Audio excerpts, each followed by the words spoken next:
Thank you all for 1000 subscribers. Special thanks to all my boys on the Discord server. Much love, enjoy the vid.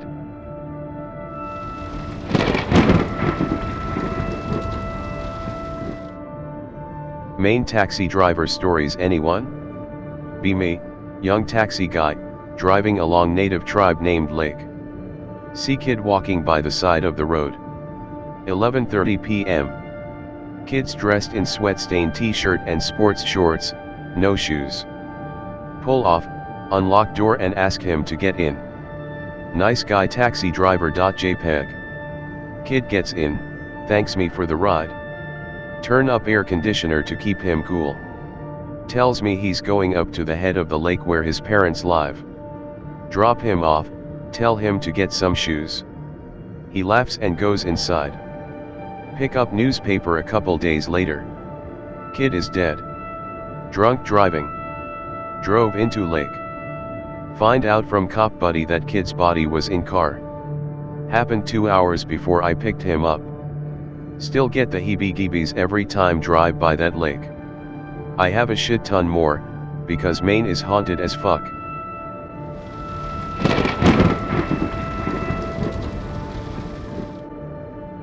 Meh, fuck it. I don't get a chance to tell these stories often enough. Halloween is when people wanna hear about it.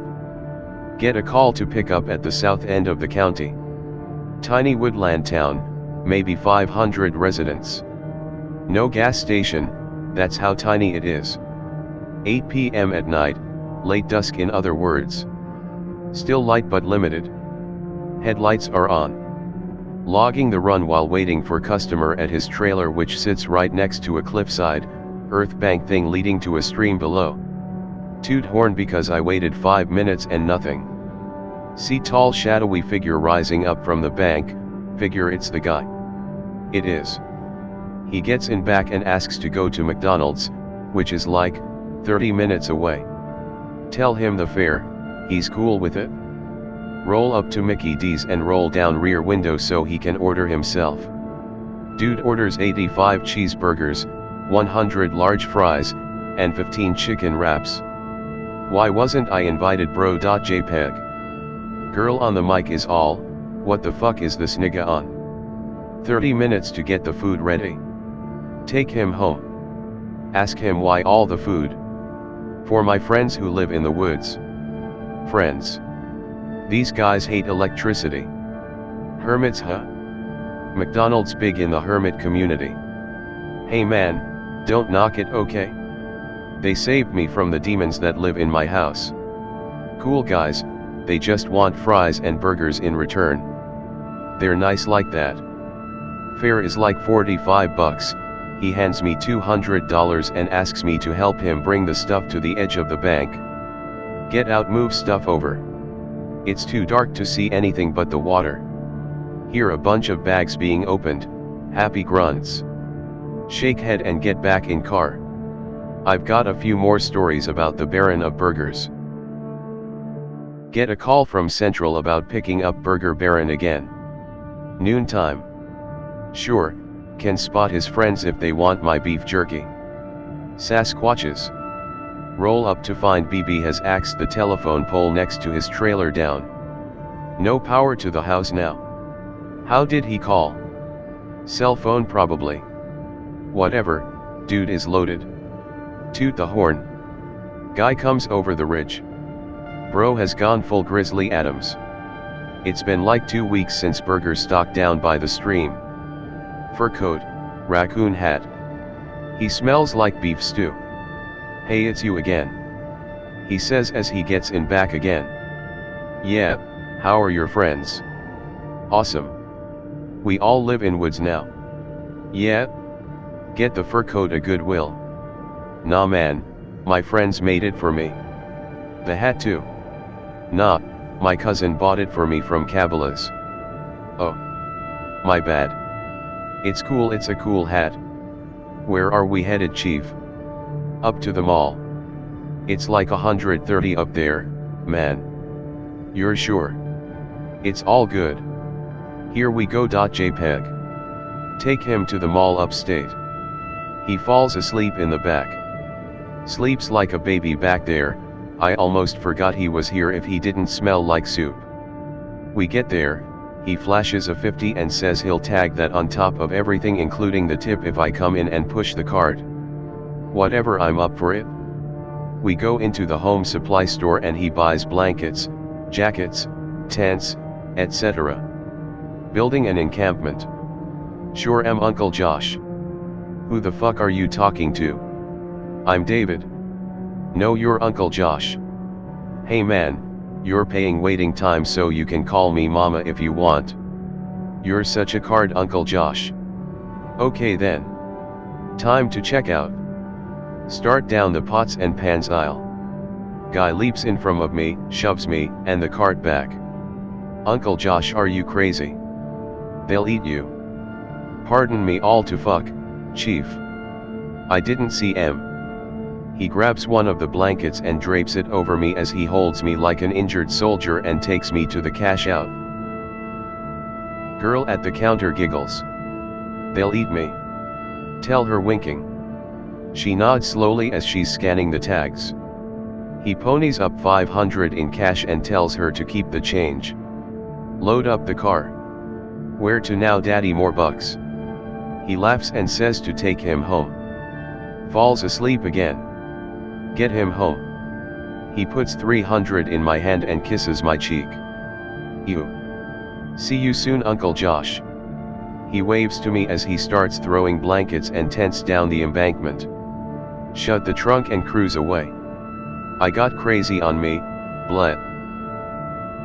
Burger Baron doesn't ride anymore. The last time I talked to him, he called Central and asked for Uncle Josh. The office knows that's my nickname, I guess. I get on the phone. Hey Chief, it's been a few months. How are you and your friends? We're good. Listen Josh, this is important. I put him on speakerphone. The whole office shuts up and leans in. Okay Chief, what is it? Josh, the dog catches the clover. And he hung up. Boom. Done. Haven't heard from him in 3 years.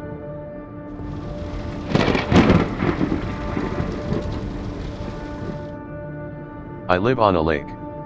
Shitty lake camp, but it's a swanky bachelor pad and I'm cool with it.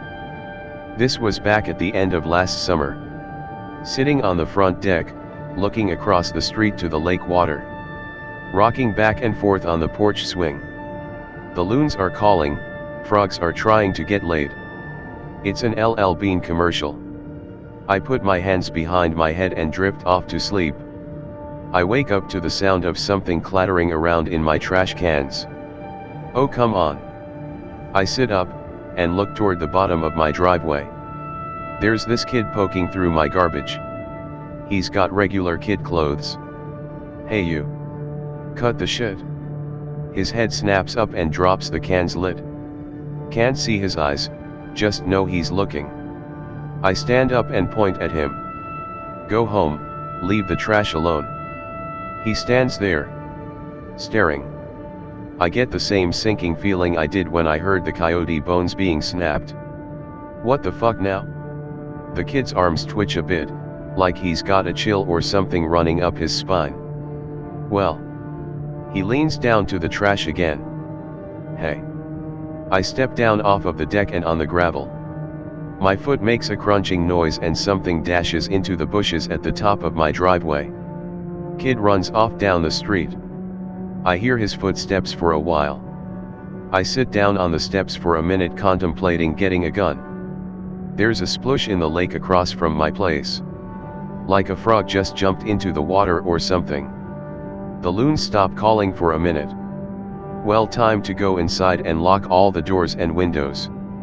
I finally get to bed after locking the house up, and listen to the loons start calling again.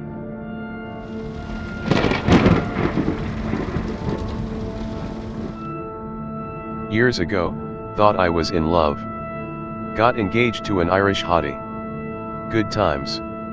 Her stepdad liked me, we drank together. They lived in a farming community. Next to Amish, strangely enough. They owned property, about 80 acres or so. 60% of the property is wooded. Stepdad and I are walking in said woods. He's kinda half drunk, half serious, and he starts going off about how the woods are in his blood. Oh yeah? Are you related to Woody the Woodpecker? Let's call him Appleseed. Appleseed chuckles and says no, he's part Maliseed, a tribe from here in Maine. That's cool. Is that why you don't get sunburned? No, it means I turn into a fucking wolf. Ha, no. I stop in my tracks and grab his shoulder. You can't be that drunk already. I'm not kidding. Let me show you my altar. Oh fuck Indian juju. I follow him quite a ways down in. So far I can't hear cars anymore, or really much more than some annoying birds. He leads me to a clearing, man-made, that sits at the bend of a river. Rushing water. He stands near the edge, and places his hand on a carved stump. Lots of faces carved into it, birds, wolves, foxes, etc. It's not a totem pole, it's just a tree trunk with shit carved into it. Looks super old. He pats the side of it and asks me to come touch it too. I touch it, feels like slimy wood. Okay. He shakes his head. Be glad she loves you. You're as mortal as they come, my friend. I shrug. Means I won't be chilling with wood, I guess. He chuckles and we go back to the house for dinner. A few weeks later, I get a call from his wife asking me if I've seen him. No, he's your husband. Don't get smart, he's been missing for too long. I come over with the fiancé and we go down into the woods. Blood and guts everywhere. Sheep body parts all over. I stop in the path. As we get closer. You two should go back. Oh fussy you, I want to go back.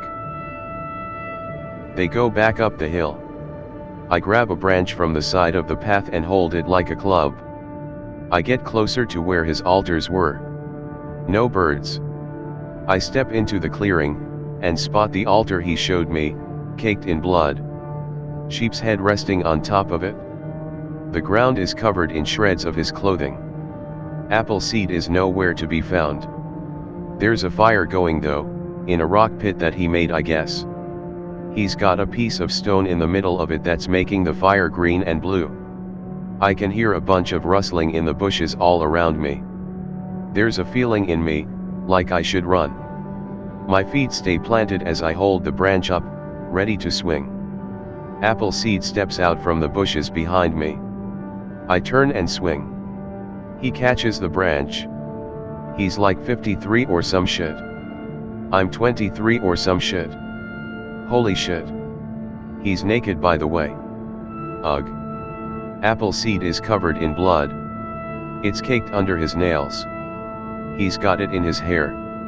His balls have blood on them. He smiles to me, his teeth are bright yellow. Told ya. He says, tugging the branch out of my hands like I'm a toddler holding a wiffle bat. I step back from him as he kneels down to pick up his glasses. What? Had to prove something to you. What the fuck could killing sheep have to do with proving anything to me? Had to prove that you don't belong in this family. Good point by then. I leaned over and grabbed his shirt. Here. Clean your balls off. I basically died on my way up the hill. Felt him following me the whole way. I didn't look back, but could hear his feet on the twigs and branches in the path. He stayed a breath space away from me the whole way. Get back up to the girls. He's just camping. Guy stuff. Better leave him alone. Broke up with fiancé, found out later she was cheating on me anyway. Don't go in the woods on a full moon.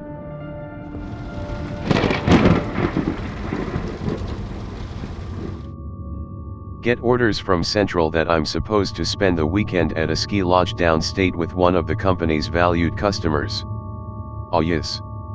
This means that I get to drive the Escalade. Heated leather seats. Navigation. Satellite radio. Also means I get to hang out with ski bunnies all weekend between trucking high mucky mucks between the lodge and the town at the bottom of the mountain. Dis gon be good. Happy family. 2 teens. Braces. Cute as fuck. Mom and dad are too busy with their Blackberries. Kids get bored of listening to their music. Tell them about the Burger Chief. Everybody laughs. Good times. Get to the lodge, bring in their stuff. They reserved a room for me. Lucky ass motherfucker. Crash in a studio apartment space. Dig the view. Can't smoke inside. Have to smoke by the SUV. Late at night, get up to piss, decide to smoke too. Leaning on the truck all bundled up. Hear some coyotes in the distance. Fucking hate Maine. Puff puff puff. About ready to stamp out the cigarette when I hear a coyote cry out in agony like. Just beyond the headlights of the SUV. Hear bones snapping. Holy shit, what the fuck. Remember Burger Chief's friends. Shut headlights off and climb into the SUV. Lock doors. Something heavy bumps into the ass end of the SUV, rocks it a little. Holy shit, holy shit, holy shit. Pull hat down over eyes, couldn't eat me under a blanket, hopefully hats qualify. Hear heavy breathing on the window next to me. It goes away. Wait for 20 minutes then click on the headlights. Snowing its ass off. Get out and book it to the lodge. Find bloody footprints under the fresh snow. Looks like a regular dude, size 10 shoe maybe? Goddamn nigger, you crazy. Cover the bloody stuff up with snow before the family wakes up. Still at the lodge. Eating breakfast the next morning. Family comes by and waves. Dad explains they want to go to town to buy a new snowboard for Junior, and the girls want to go shopping for cute new snow gear. Totally cool with that. Get me the fuck off this mountain of death. Notice a bloody streak on the back gate. Wipe it off with a handful of snow. Teen girl asks what I'm doing. Just wiping off some crud from the road. Are you going to wash this while we're in town? Yeah, sounds like a great idea. Drop family off, and go to wash truck. Sparkly clean. Brain can still see blood smear on the back gate though. Pick them up and return to the mountain. Why? Back in where was before, parallel to this end of the lodge. Mountain ranger approaches me as get out of the SUV, already dropped the family off. Were you here last night? Yup, came out to have a smoke. Some weird stuff happened. Animal weird. I shake my head and explain what happened. She nods and blows me off until I dig up the snow and I show her the blood. There's a bear down here. What the fuck, since when do bear have man feet? Did you tell anyone? Who would believe me? I'm going to talk to the other rangers, and we'll shut this side of the mountain down if we think there's trouble. So, keep my mouth shut. That would be best until we do something. The mountain is loaded with daredevils, somebody will go looking for the bear. Right. Thanks. She goes back to patrolling, staying clear of the tree line where the noises came from. Last chapter of Weekend of Horror on Murder Mountain. Fuck, I hate that place. Smoke during the day, if I go out at night I stay close to the building and hang out at the hot springs. Swanky artificial ones. There's a bar, but I can't drink. Cool guy taxi guy. Drinking a Pepsi, smoking a few while I listen to the Saturday night band. Family is upstairs in the grand hall having some fancy ass family ruining. Chilling with the bartender and a couple of ski bunnies that I've been having breakfast with for a few days. Coyotes again. Heart rate picks up. Are they annoying or what? I ask the bartender. They're a bad omen. Coyotes don't come this far up the mountain unless there's fresh kill, or something has chased them up. Jesus Christ man, are you a fucking movie character? Well, where's the lightning and dramatic organ? He laughs and shakes his head. Nothing can get you here, it's too noisy. Right. Relax a little. Stay a little later than I should have, ski bunnies are drunk. We laugh it up some and I call it a night before I do something stupid. Totally forgot about staying close to the building. Hear heaving breathing coming from under the SUV. Freeze. Standing maybe 12 feet from the SUV. Can't see what's under it. I don't want any trouble. Say with a stern voice. 2 a.m. You just stay under there, and I'll go inside. Say backing away from the SUV toward the entrance to my room. The breathing slows down, as something crawls around under there like it's making a nest or some freaky ass shit. I open my door, and it stops crawling. I see hot breath rising up from under the running boards, as if it's coming out from under the truck. I don't want to know what you are. Fall through the door and kick it shut behind me, spin around and put my back against the door. Nothing. No noise. Shut the yard light off that had illuminated the SUV and that thing's breath. Get up in the morning and call the ranger down. Get up in the morning and call the ranger down. Stay in the room until she comes to the door. Knocking makes me shit myself. Peek through the door. What's up, David? Remember that bear? Yes. I point through the door toward the SUV where some serious marks were left. What happened? I come out, when you pull your gun out and point it at the truck. I'm not taking any risks. We approach the SUV, she has her gun ready. There are a ton of marks all over the place like it scooped snow under the SUV, and push it out. She kicks snow under the SUV, and nothing happens. I pull out the keys and hit the panic button. Horns, sirens, lights, but nothing under it. Must be left in the night. She says kneeling down. Holy fuck, you're nuts. I step back as she peeks under the truck and immediately backs away, standing up in a hurry. Jaws guy face.jpg. What? What did it do? Did it hurt the SUV? No, it pissed and shit all over the place under there. You fucking kidding me?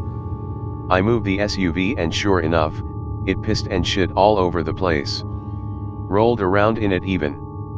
No fresh snow. Those are people tracks. That's the same foot. Seems like you've got a friend, David. You know what, fuck you. I say, rubbing my forehead. Excuse me? She asks. Sorry, this is just crazy. Are you guys gonna shut down the mountain? Yes. This is too close to the lodge to be brushed off. Whatever did this needs to be chased off or captured. Oh sweet Jesus, thank you. Family and I book it? Get a call from the ranger a few days later. She says they never found the guy that did it, but the urine and shit samples came back positive for human. She asked me again what I saw the night I pulled my hat over my face. I told her jack shit. Never returned to Murder Mountain. Family hasn't either. But I did travel with them a few more times. Haunted docs, anyone?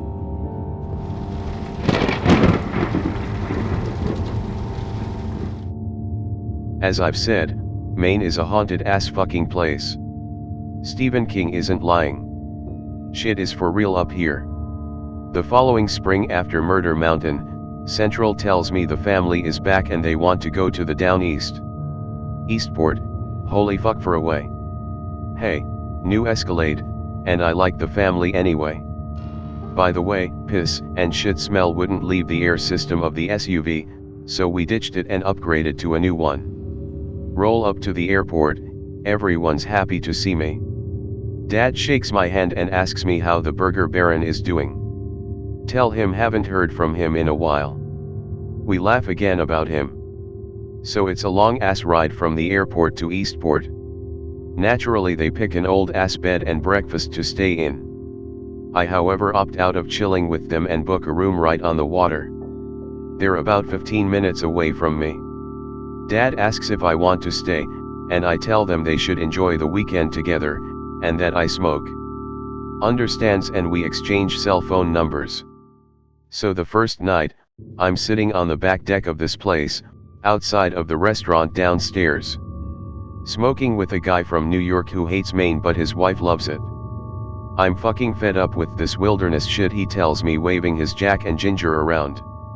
I know what it is because ordered a peach smoothie and the bar handles everything but coffee and soda. Preaching to the choir. If I could afford it, I'd be in Japan. Why Japan? Really? You don't know why?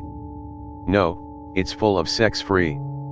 Oh. I tip my smoothie to him. We tap glasses and laugh. I hear a splashing below us, mind you the deck hangs out over the water by a good 8 to 10 feet. I put my drink down and step to the railing, leaning over. It's just a gentle tide smacking against the rocks. Just sounded like splashing. Paranoid after Murder Mountain. I sit back down and light up another cigarette. New Yorker asks me what's up. Thought I heard a struggle down there. Standing on the balcony outside of my room. Looking out over the moonlit bay. Damn, if it didn't suck so hard here. Smoking again, tapping a can of Pepsi against the railing. Hear the splashing again. Look down, I can see the rocks again. Lots of bubbles down there now.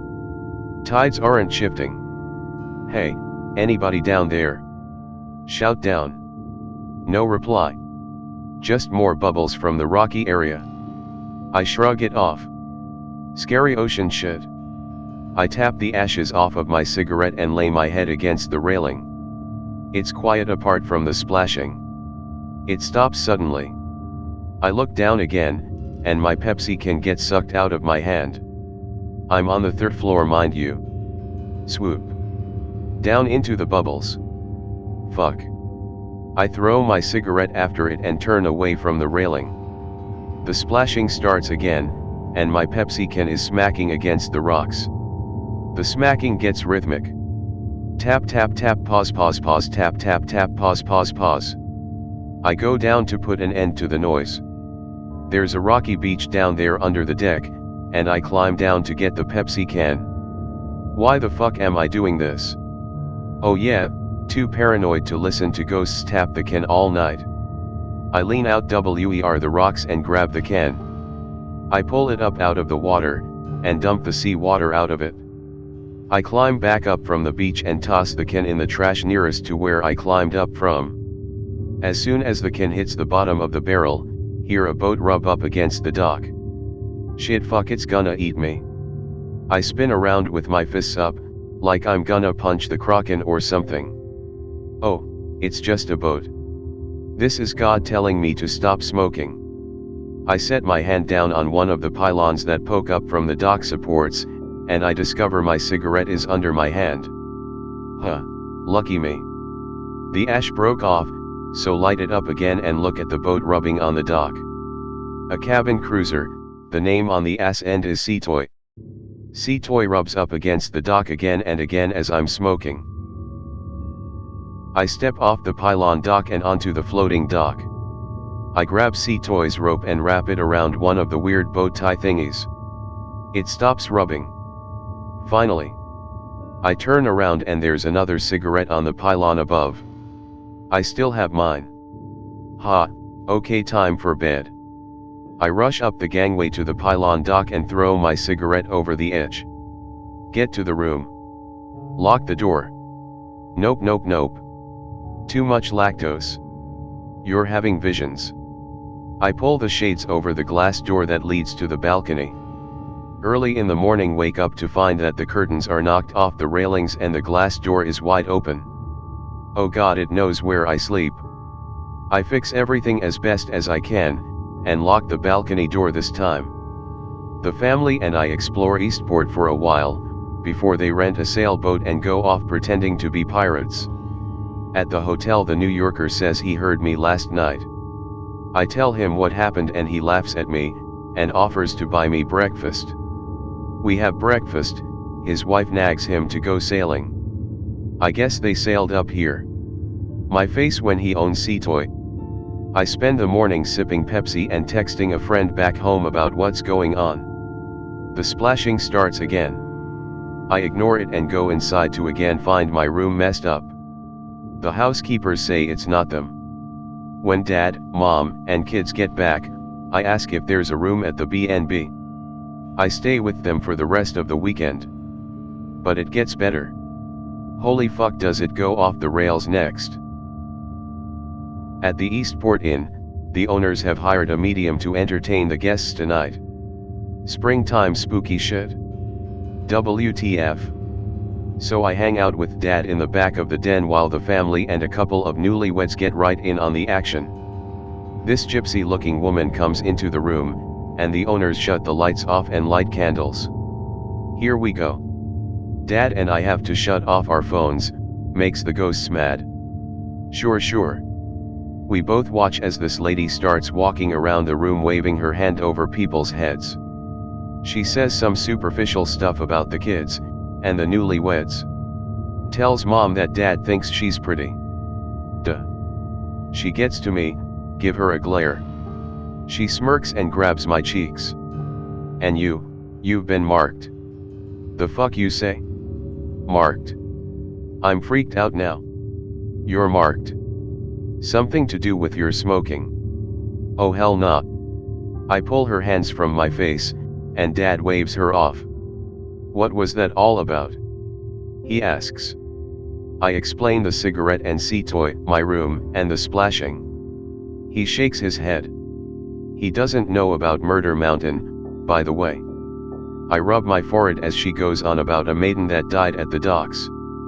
Vengeful husband drowned her after she fell in love with a highwayman. Dad nudges me. I wave a hand, too interested to not listen to her. She goes on and says that the husband killed her when he smelled the cigar of the highwayman on her. Dad begins to chuckle. I nudge him and he starts laughing out loud. I get up and leave. The weekend goes off without a hitch. We leave Eastport and Dad teases me about my ghost girlfriend the whole way back to the airport.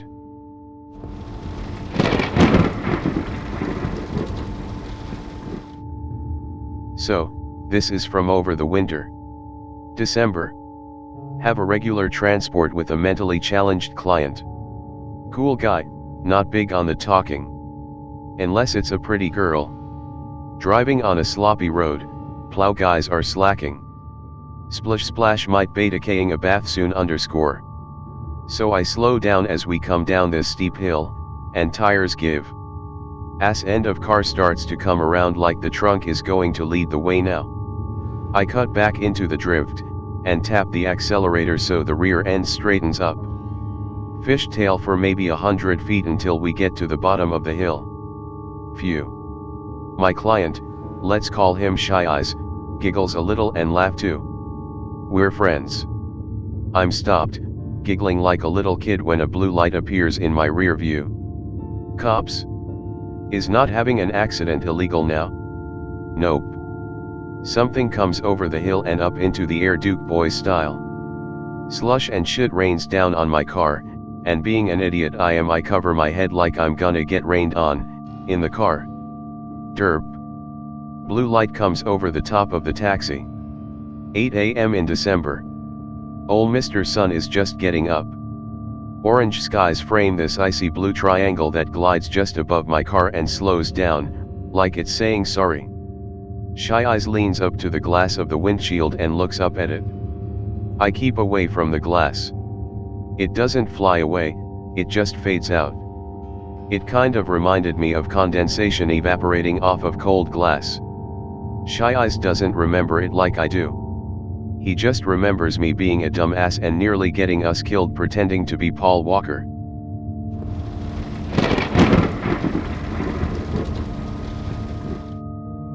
I should sign these. Sincerely, the unluckiest bastard in Maine. A couple weeks after Burger Baron's last phone call. Off duty, downstate for a jazz festival. Come across a guy pissing on a building. Classy. Walk by him and under a catwalk that connects two banks together or some rich shit _. I stop under the catwalk as I spot a dog walking up the street. 1 a.m. Saturday. On that side of town, I guess. Pull my hands out of my pockets and clap for the dog to come to me. The dog stands there, under the street lamp's light, looking at something on the other side of the street. Its ears twitch occasionally like he's hearing something. I approach cautiously, maybe he's tracked a raccoon. The dog's head lowers as I get closer, but it's not looking at me. I step up to the dog. It jumps a little once it realizes I'm so close. Dog snaps back to what was looking at. There's this bat thing resting on a brick wall. Like full on attached to it. I place my hand on the dog's head, gently massaging his head. Easy, it's just another animal. Dog bolts off suddenly. I watch it run off into the darkness and turn back to the bat thing. Its wings spread and holy shit, it's huge. I'm looking at a bald eagle-sized bat thing. It crawls a little higher on the wall, ignoring me I guess as it heads toward an open window. What? I'm stunned, it's huge, and it's headed for that window. I pick up a rock from the road and toss it into the trash cans. It makes a big rock hitting metal noise. The bat thing falls off the wall and into the trash, tearing it to shit underscore. I hear it snorting and tearing at things as it goes after the rock. Well, leaving now. I take off the same way the dog did. Homeless guy tells me it's lived here for a few months since warm weather came. The homeless avoid it? I ask him why. Says some crazy guy shit about how it steals souls or something. Ask him how that works. He asks for money. Nice. I hand him a 20 and he stuffs it into his underwear. Ugh. He tells me it comes to them in their dreams and that a couple of his friends have died after saying they'd seen it in their dreams. I sit down next to him and think for a minute. He tells me the homeless call it Dreamcatcher. Really? That's the best you've got? I ask him why that name. You got a better name? Nope. Dreamcatcher it is then. I get up and offer to buy him coffee, but he's content with the 20 and draws his legs under himself. I leave him and the city I was visiting. Haven't heard of Dreamcatcher again.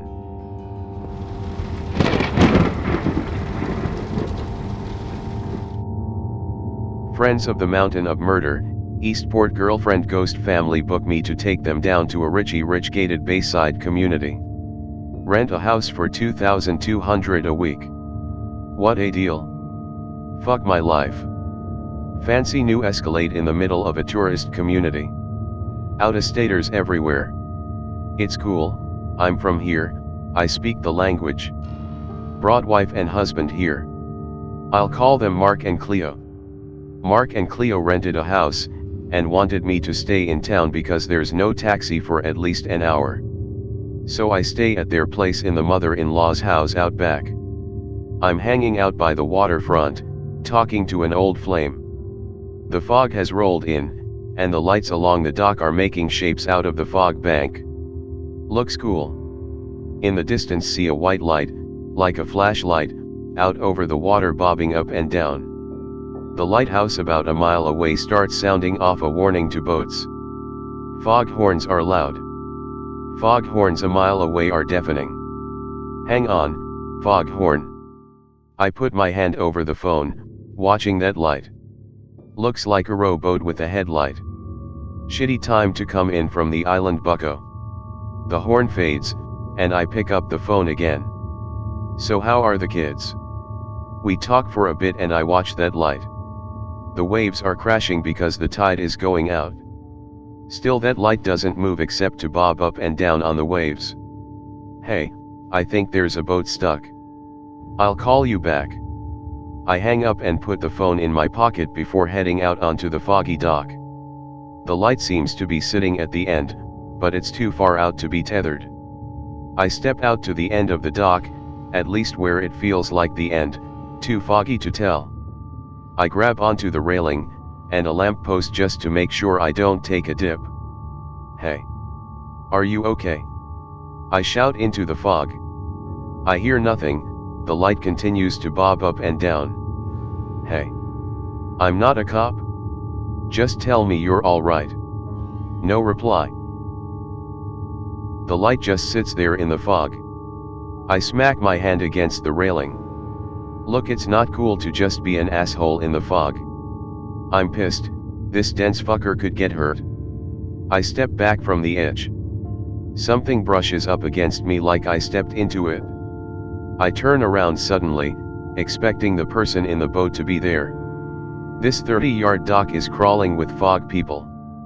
This is a legit phenomenon in Maine. Humanoid figures wandering through the fog.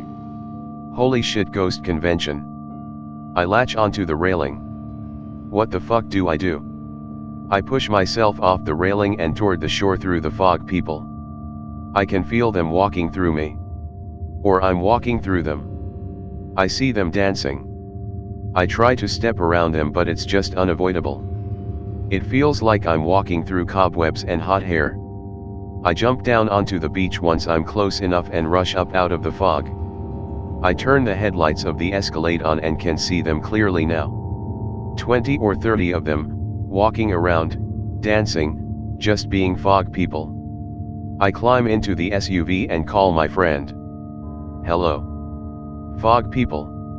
All over the docks. Calm down, David. They walked through me, Elvira. Not her real name. No, you walked through them. Are they pissed? No, just happy to live again. Are you serious right now? Do they look like they're going to eat you? No. Go to bed and leave the fog people alone. I explain the light to her. It's probably just a manifestation of the fog people. This is why we couldn't work. You're fucking insane to be okay with this crazy shit. Go back to Mark and Cleo's place, lock the door and hide under the blankets.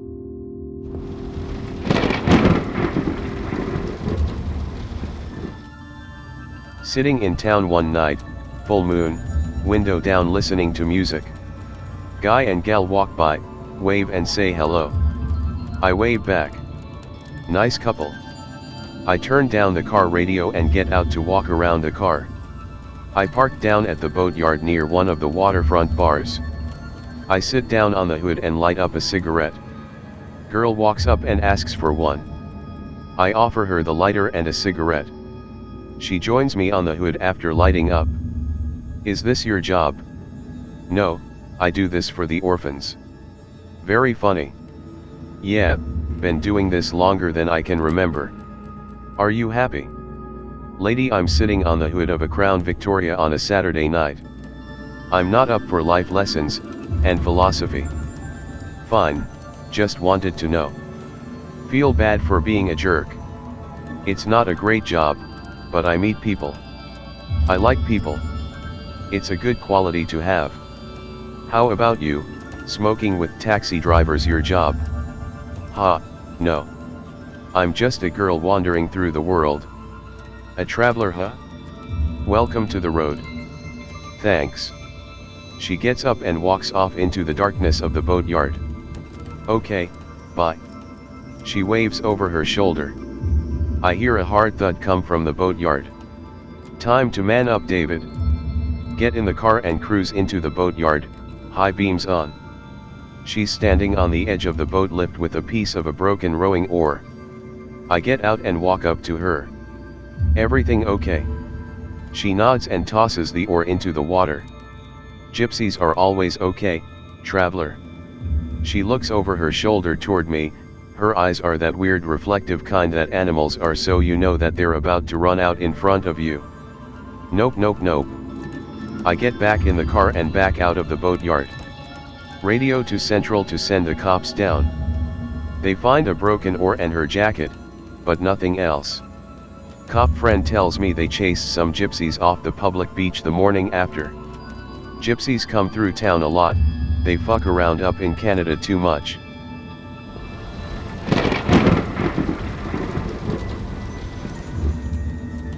2007. Get a call from Central to go out to the edge of town.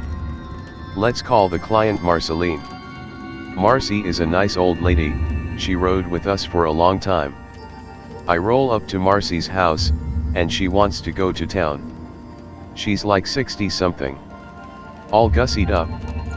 Red dress. Lipstick. Eyeshadow. Pearls. Heels. Bitch be rockin' the bling. I get out and open the door for her, as I always do. She takes my hand and help her sit down into the car. I get in after shutting her door. Hot date Marcy. No, David. Have I'm meeting a very important man tonight for a candlelit dinner. Where do we find the lucky feller? Narragansett Cemetery. I pause and look at her in the mirror, arch a brow and tilt my head. David, it's not what you think. You'll see when we get there. I nod slowly and we head off. She looks out the window and stays silent. Marcy usually talks to me about the Red Sox. I try to start up a convo with her, but she just keeps her answers short. I pull into the cemetery, and just below the hill is a table next to an angel praying tombstone. I pull up, and get out to let Marcy out. Who set this up? My husband's lawyer. Why? My husband always enjoyed an outdoor dinner on our anniversary. Oh, okay. It's in his will that we have dinner every year. I candlelight. Do you want me to stay? David, who is going to bother me in a cemetery? Good point, Marcy. Come back for me in 2 hours. I leave her, reluctantly. I go down the road for a ways, and tell Central that I'm going to stay close. They give the time to wait for Marcy. I roll up in 2 hours, it's pitch black. Marcy is standing by the road. I get out and notice that her food is gone, his is obviously still there. Mr. Marcy not very hungry tonight. Oh David, he never was much of a big eater. We giggle for a minute as I help her into the car. Silence again. I bring her to her door. Poor thing had too much wine. I open the door and walk her in. David, you're such a gentleman. No, Marcy, any man worth his weight in gold would do this. I set her down in her chair and get her a glass of water. I turn away from the sink, and hear footsteps into the living room. Marcy. You should be sitting. I step into the living room and she's so far gone she's drooling on herself. I step into the living room a little further and look around before setting her glass down. Oh, David, don't mind Charles. I pause. Charles. What the fuck? He's just getting in late. I straighten up, and place my hands on my sides as I look around the room. Chuck's home, huh? I turn around and catch a trench coat waving through the doorway. Hey. I jump forward and come to the doorway, stepping through it. I step into the kitchen now. Gonna smack this motherfucker. Outside under the yard light, there's a tall guy in a brown trench coat, back to the doorway. Fedora on, looking up at the sky. What? Hey Marcy, does Chuck wear brown? He's so dapper in that chocolate-colored hat I bought him. Huh, he's waiting outside. Oh, he's just waiting for you to leave. This happen often. Every year, David. You should go. I should go. I go around to the back door, it's latched shut. Lock the door behind me, Marcy. I shout to her. Charles will get it? I bet he will. Come around to the front of the house. Chuck is gone. I get in the car and radio to Central that I need a few. They ask about Chuck. I tell them to leave it alone. I can hear them laughing on the radio.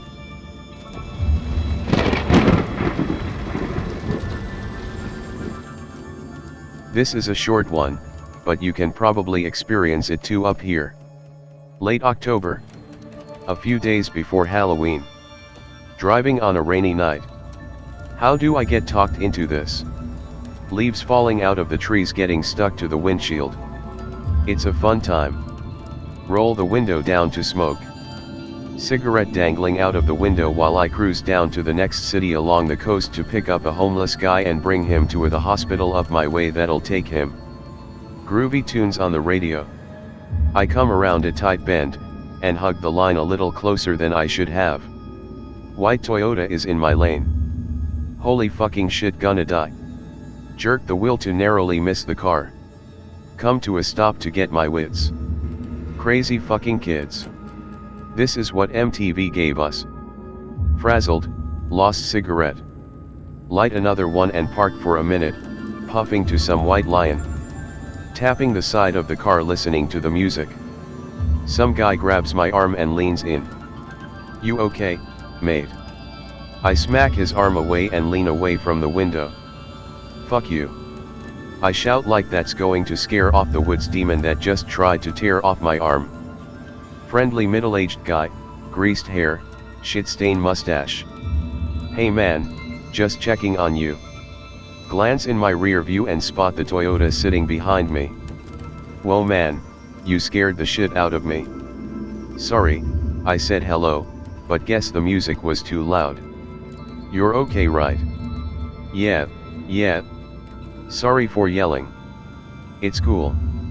There are a couple of deer in the road up ahead, watch yourself.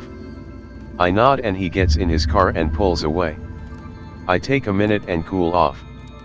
Put it in gear and roll on. Round the bend he was talking about and come to screeching stop, turned sideways in the road. That's not a fucking deer. It's not even a couple off yucking deer.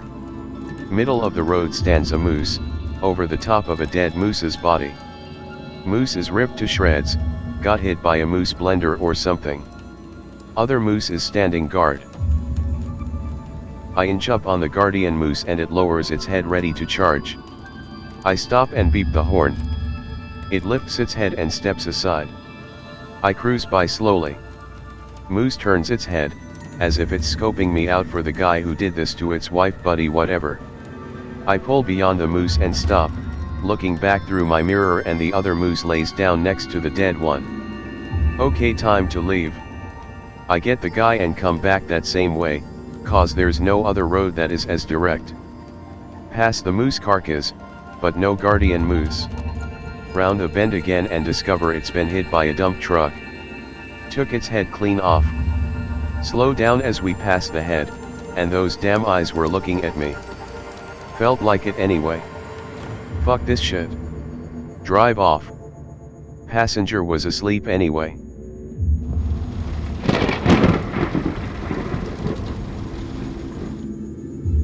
On duty. Christmas time 2010. Santa's Village downtown. Kids everywhere. Gypsies are in town, selling stolen shit. Good times. Having breakfast at the bakery downtown. Hey David, have you had any fares headed out to the old train station? Nope. It's condemned. Nobody lives there. Weird. A guy came through here the other morning, asked to have a wedding cake delivered down there. You didn't take the job, did you? Nah, he couldn't give me an address, just the old train station. I'll keep that in mind. Go about my day. Christmas rolls around, no kid/wife to be around, so I'm working. Twiddling thumbs by the boat landing watching it snow. Central tells me to head over to the honky tonk country bar at the edge of town. Who the fuck is drinking on Christmas? Head over. Older guy smoking by a truck that slid off the road. Need a lift. Called a cab. I turn my top light on. Guess you're the guy. I'm the guy. He gets in, and I crank up the heat. I ask him where we're headed, he tells me the old train station. Okay, it's condemned, I can't leave you in the winter time with nowhere to go. Relax. I'm not living in the station, I'm converting a boxcar into an apartment. Oh. Apologize for being a shithead. Everybody is creeped out. It's fine. Drop him off. Christmas morning. Wake up downtown. Fell asleep waiting for a call, I guess. Central tells me that the guy at the train station wants me to come out before I get off work. Goody, Boxcar Willie wants a sit down. I cruise over. Will into the train station's parking lot, can't get to the rail yard without walking around the platform, I get out and lock the car, just in case. I walk around to the rail yard, and find that he's been skinning dogs, deer, rabbits, cats, etc. He's sitting on the landing, wearing a red coat and black jeans. He spots me as I spot the skins. "Hey, David. Thought I wouldn't see ya. Fuck, if I run he'll chase me." "Hey, Van go away," just a fake name. I called him by his real name. I step up onto the platform and try to ignore the skins being stretched in the doors of the boxcars. I keep a good 10 feet between us. My truck is pretty fucked up. "You think you guys could handle moving me back and forth between here and town?" "It's our job." "Sounds like a plan then." He stands up, and I step back. He turns away from me and sets a glass of wine down on the floor and reaches into his pocket. Pulls out a watch and some money. Gold dollars and regular bills. He offers 50 to me to make sure he gets top billing when it comes time for a ride. I accept and wish him a good day. "Book it out of there. Tell Central I want nothing to do with the place. Send Ken or Barbie down." "Better not send Barbie. She'd make a nice coat." Van Gogh away hung around town for a while, before he abandoned the rail yard and guess joined the gypsies.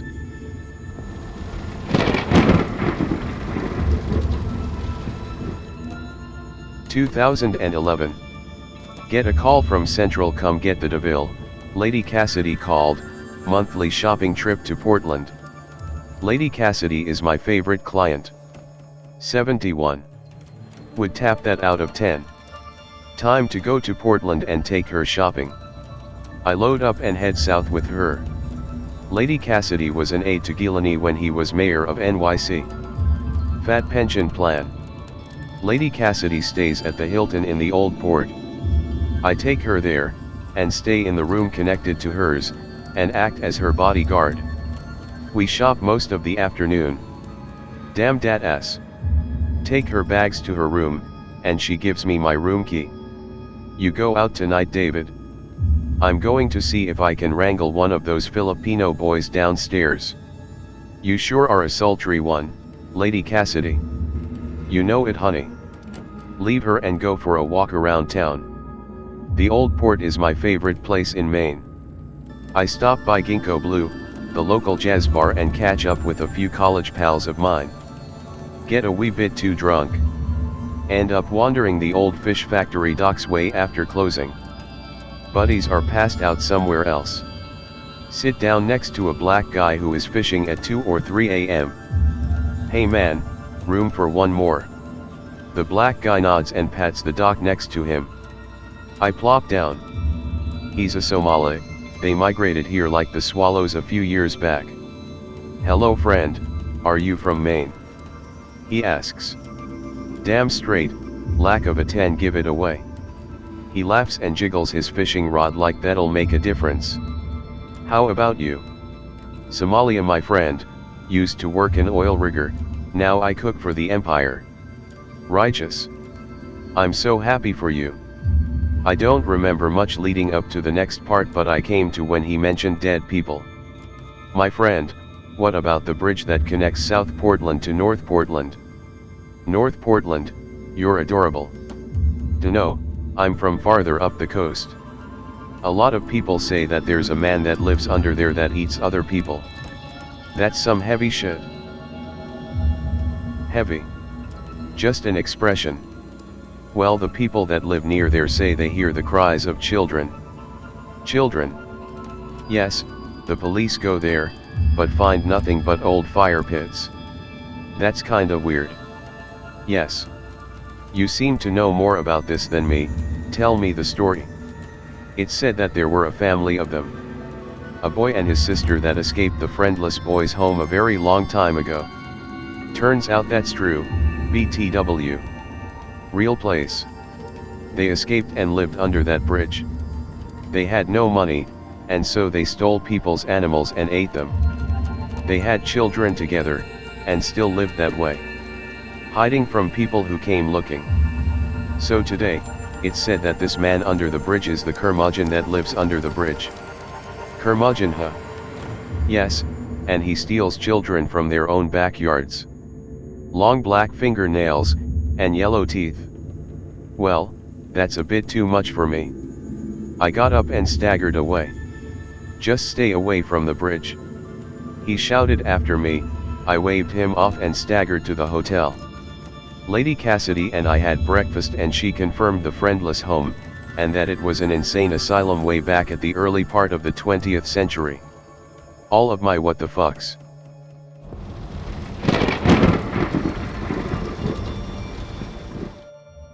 Last summer. Get a call from Central to go pick up at one of the shitty hotels across town. I will in and pick up a scraggly looking guy. Long hair, balding on top. Smells like piss and weed. He asks me to turn off the car radio and my taxi radio. I can't cut communications with Central. Just don't talk on it while I'm in here. Fair enough. We go to Goodwill, he pays in quarters and gets out. Joy, laundry money. A few hours go by and I get called to go get him. He comes out with a cartload of 80s tech. Radios, alarm clocks, record players, phones, and a couple of TVs. Oh fuck me. I help him load all of it and we go back to the hotel but stop at a mom and pop food shop so he can pick up a couple bags of frozen dinners. Nice. So I help him unload the stuff into the hotel room. Room smells like piss and weed. He pays in quarters again. Hello Coinstar. The next day get a call to go get him again. I will in and find him standing outside of his room, facing the door dressed as Captain Jack Sparrow. One of those buycostumes.com ones. Fake hair, sticky beard, shirt, hat, the works. He slides on a pair of men in black shades and gets in the back. Ahoy Captain, where we be headin'? Funny. Goodwill again, and shut the radio off. Good enough. He asks me to wait while he goes in. He comes back with 2 gigantic speakers and we load them up. I help him unload them. He's nailed the radios to the walls, the clocks are hung like Christmas lights, the record players are playing in reverse, and the TV screens are linked with bare copper wire in the shape of a square. He pays in quarters again. Hey, it's probably not okay to nail stuff to the... He shuts the door in my face and hear him lock it up. Okay, well, see you for breakfast then. I ask jokingly as I go back to my car. A few days go by, and I get a call from Central that the police department need to come pick someone up at the hotel this guy was at. Captain Quarterbag must gotten busted for defaming property. I roll up and get out. My cop buddy is the one who called. He tells me that Captain Quarterbag got his hands on a shotgun and shot his caseworker when she finally tracked him down. Vietnam War veteran. She's in ICU and he's nowhere to be found. He opens the door and this guy had gone epileptic Spider-Man all over the inside of the hotel room with copper wire. I look to my cop friend who then asks me what know I about this stuff. I confess to knowing that he nailed shit to the walls but not this level of crazy. I tell him about the stuff he bought and how he dressed. A few weeks go by and my cop friend calls to tell me that now that the investigation is over, I should probably know that they found him cocooned in the copper wire. His body was all charred up and jerkied having been cooked by the wiring. Why did I need to know this? He tells me not to take it personally, and in the future to tell them when weird stuff like this happens. So I should just put you on speed dial. Morning, noon and night. He said. We don't talk about that at all. I never saw any of the guy's body, but it just sounds disgusting anyway.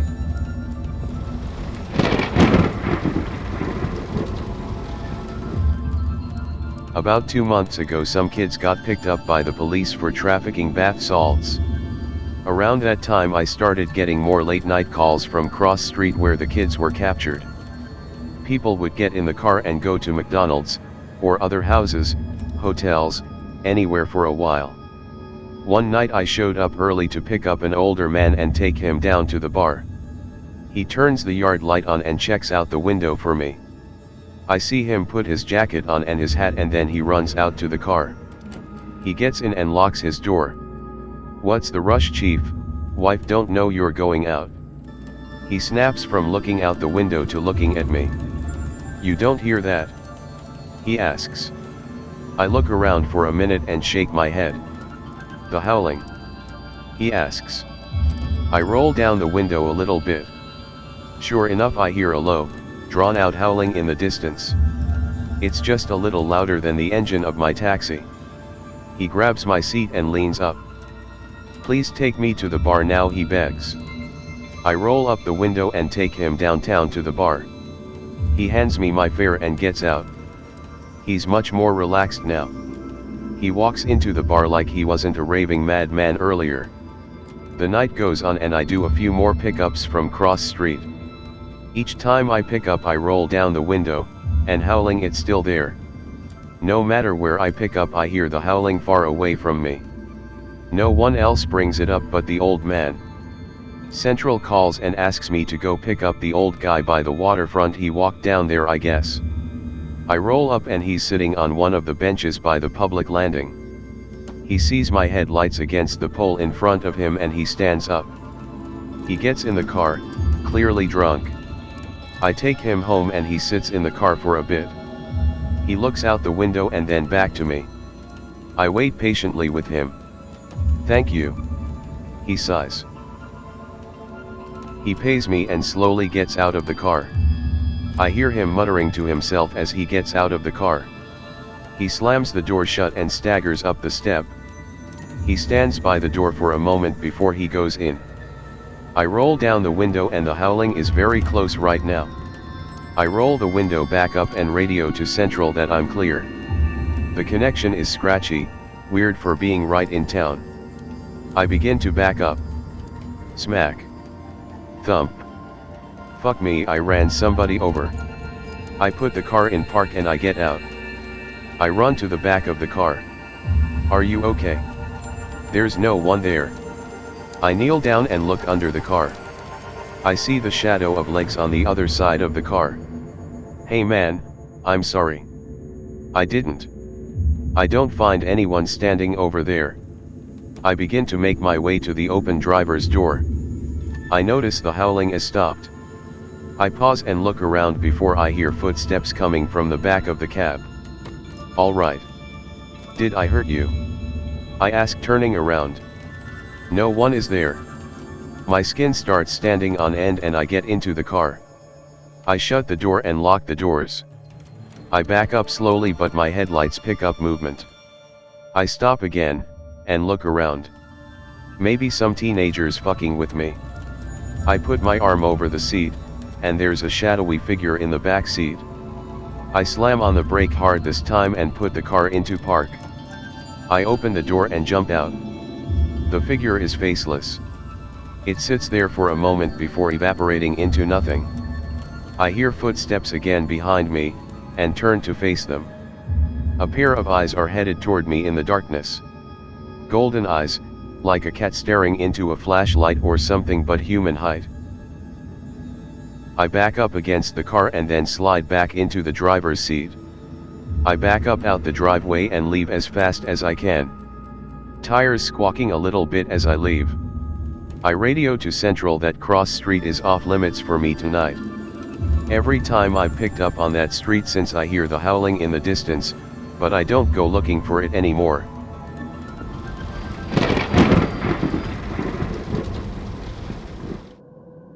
This has been an unseasonably warm December.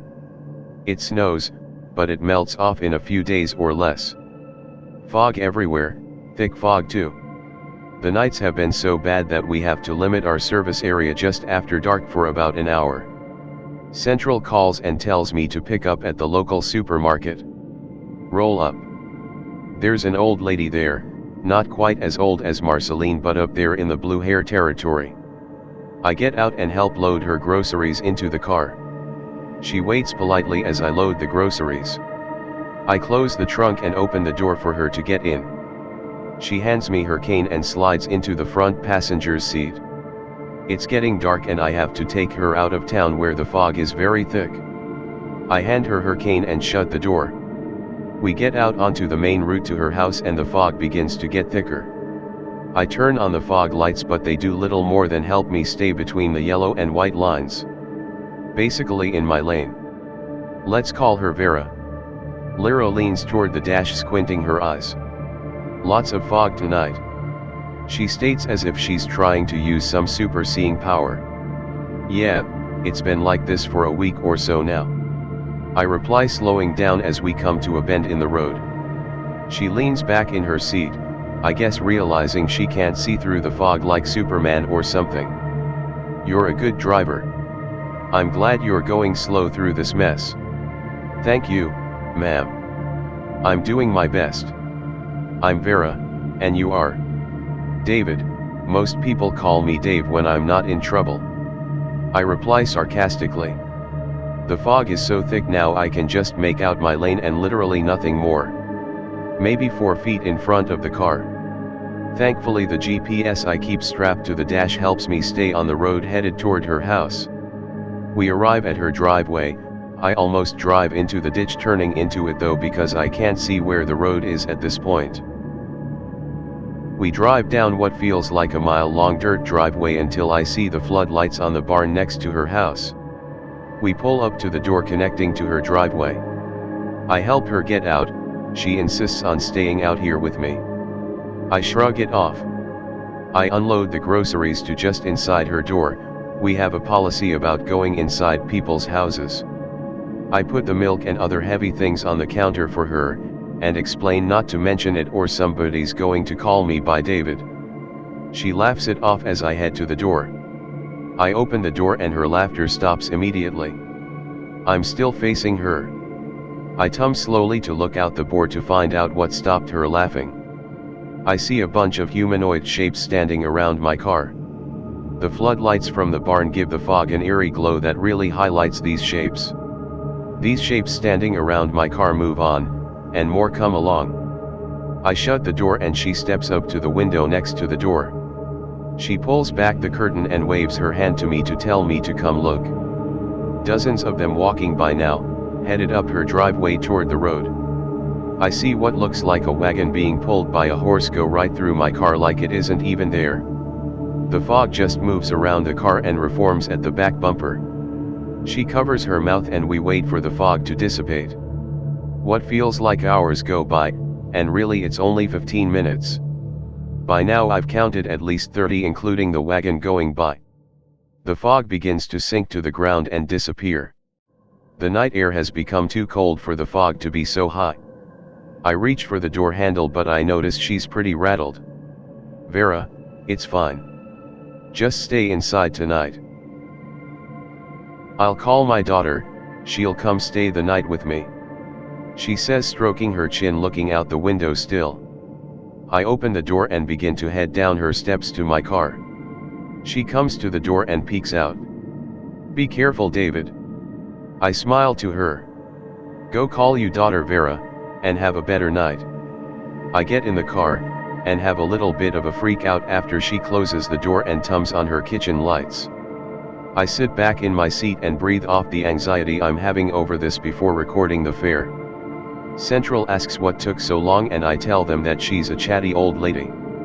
Who the fuck would believe me about the fog parade I just saw? On my way back into town the fog is lower now, much easier to see. But I can see their footsteps in the road, the way the fog is moving, like people walking through water. I slow down as I come up on them. But decide to drive through. Nothing happens, they keep walking, I drive on. I ask one of my buddies who's a local yokel, he knows about the area's history. He explains that Vera's land used to be a troop gathering point when soldiers from this area left to serve in the Civil War. I ask why there, and he explains that her family used to feed and supply the troops leaving.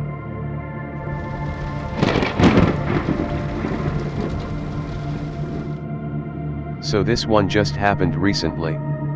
Get a call from Central. Guy came in on the bus, needs a ride 3 towns over. Turn down my radio and head over to the bus station. Guy is buying a sandwich and a soda. Looks like an out-of-stater but whatever. He's stone silent in the back until he unwraps his food. The guy eats like he's never eaten food before.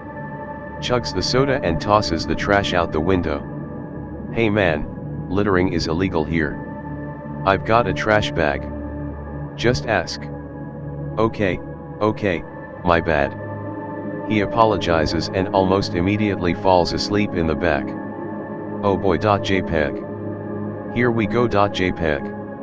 We arrive at the town, and before I can ask him where to drop him off, he wakes up and starts giving me directions. This is a little weird. He directs me up to a lakeside camp, and asks me to come in and help him get the fire started. I'm pretty uneasy about this, but I'm a sucker for $20 bills. He and I go in. The lake house is pretty cool. 1 story, 2 bedrooms, fireplace, gas oven, old-timey fridge. He has no idea how to start a fire. So I get the fireplace roaring and he hands me a couple 20s on top of my fare.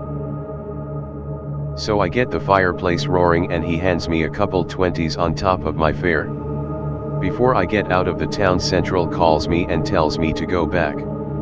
Are you serious? I get back there and he's sitting on the ground by the mailbox. He gets in front with me and asks me to take him to town. I explain it's the same fare because I'm out of town. He agrees and I take him to McDonald's, the bank, and the hardware store. He takes a really long time at the hardware store. Central is pissed. He comes out with a box full of shit. I joke with him about building a second floor, he wants none of it. Not even a chuckle. We get back to the lake house and he's mowing down on food again. Eating like he's starving. He asks me to carry the box in because he's got to unlock the door. He opens the door. The place is plastered with symbols. Triangles. Squares. Hexagons. Squiggly math symbols. He has me set the stuff on the floor and again tips me on top of the fare. I get back to my service area. Central calls and explains that he's on the phone asking if I can do a grocery run. Alright, enough. I've spent the whole day with this psycho. A cartload of groceries. Almost 300 in food. He's nowhere to be found this time. I find a check made out to the company with the cost of the groceries factored into it, the fare, and my tip. Again. I get into the car. Cops pull in behind me. Oh great, this again. Officer McSizzlin-Bacon asks me to get out of the car with my hands up. I abide. The dude abides. He frisks me, they search the car. No guns, no nothing. He shows me a picture of the guy I've been dealing with. I explain what's happened _. They put me in the back of a cruiser and bust into the house. Next thing I know, McSizzlin-Bacon gets in and we leave. Am I being charged with anything? Accessory to murder. The fuck you say, nigga? Brought to the state police barracks and interrogated. It's not like the movies. I'm sitting at McSizzlin-Bacon's desk as he writes what I have to say down. No handcuffs either. We're really cool shit here in Maine, I guess. McSizzlin-Bacon shows me a picture of a woman and 2 kids. Don't know them. He asks me about the guy again. This goes in for about 2 hours. Finally McSizzlin-Bacon loads me up into the cruiser and we head back to my cab. His cell phone goes off and he flips on the blues as he answers it. He guns it as we careen toward the big bridge connecting the mainland to the island nearby. He fast and furious his way through a couple of intersections. We roll up on what looks like a piggy convention on the bridge. He parks below the bridge barrier and Call of Duty's his way to the drunk where he puts on his riot gear. Stay in the car. 5 minutes later the SWAT truck shows up. Bang bang. Yellow smoke rises up over the bridge. Bang bang. Gunshots. McSizzlin-Bacon comes back and we head to the lake house. You're free to go. We've apprehended our suspect. Okay. Who do I sue for this? Get smart and I'll shut off the dash camera. I put my hands up as he lets me out of the car and I back my way to the taxi. He backs out and floors it, leaving me. The house is a crime scene, that yellow fuck off tape is all over the place. One officer on duty hanging out on the deck. Nice day for a crime scene, hey officer. Move along. I salute and get in my car. The next day I get a call from his attorney. He asks me if the guy mentioned anything about lights over the lake, or why he painted those shapes on the walls. I refer him to my statement to the police. News story comes across the TV as I'm on the phone. Triple homicide. GF's son, and GF's daughter. Slaughtered like animals. Ask the attorney if we're done. Attorney explains that his guy is suffering from mental issues, and that it's illegal for me to go shooting my mouth off to the media. I explain that his client is a crazy asshole and that he deserves the chair. Attorney hangs up. Central tells me McSizzlin' Bacon called and apologized for his actions. I shrug it off.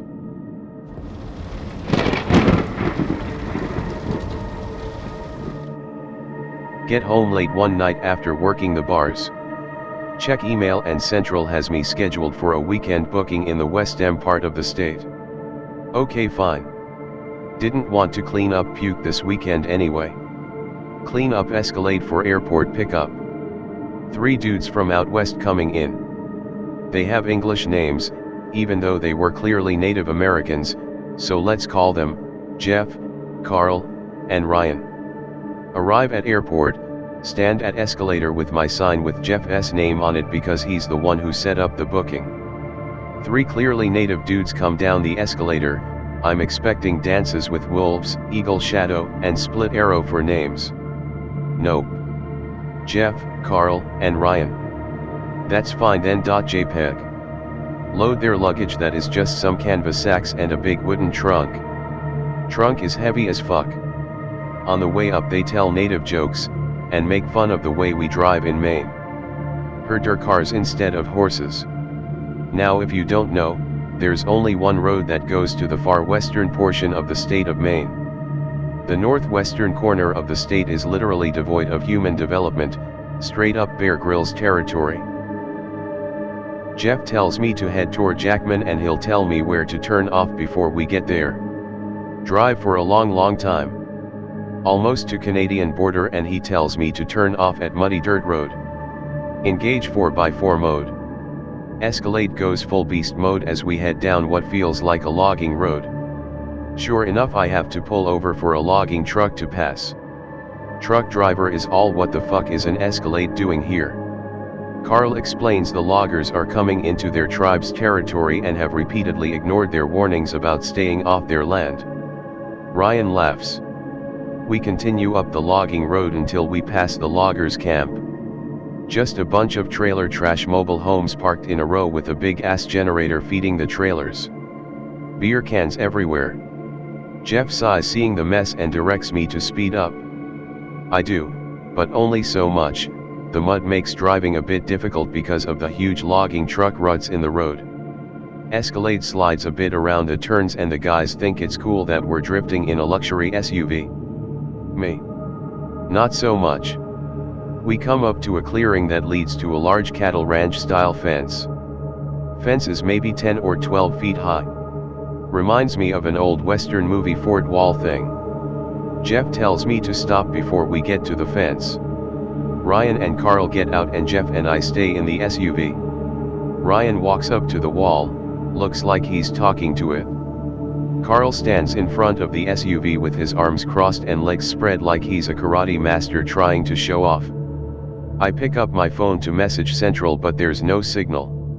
Great, now I'm going to get scalped and I can't even tell anybody about it. Jeff notices me waving my phone around for signal. No signal out here, Dave. We brought a satellite phone though. You mind if I use it to let my boss know that I'm safe? Sure, we need to call our wives and tell them we made it too. You're welcome to use it after us. Thanks, Jeff.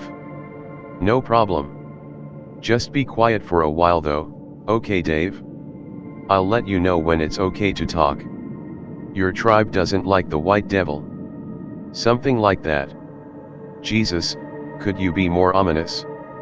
I cross my arms and wait for whatever is going to happen next. As soon as I do, the fence opens up. This part is kind of weird because the fence doesn't look like it has a hinge to open, but it opens up just wide enough for the S.T.A.L.K.E.R to get through. Carl steps onto the running board and holds onto the luggage rack. Go ahead, Carl knows what he's doing. Ryan hops on just as we pass by the fence. He rides the same way Carl does. We travel onto a wagon trail, trees framing either side. I see a clearing up ahead.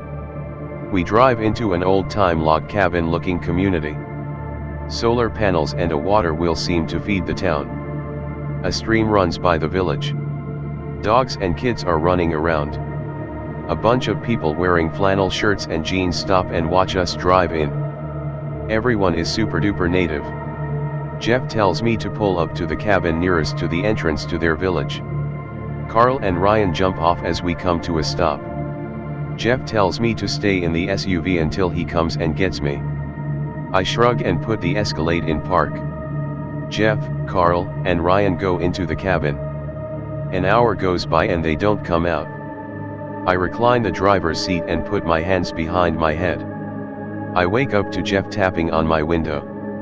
It's dark now, the radio clock says it's been about 4 hours. Goody. My back is going to love me for sleeping in the SUV. Dave, come on out.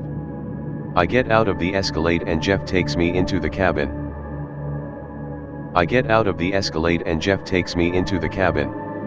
The cabin is maybe a 3-bedroom.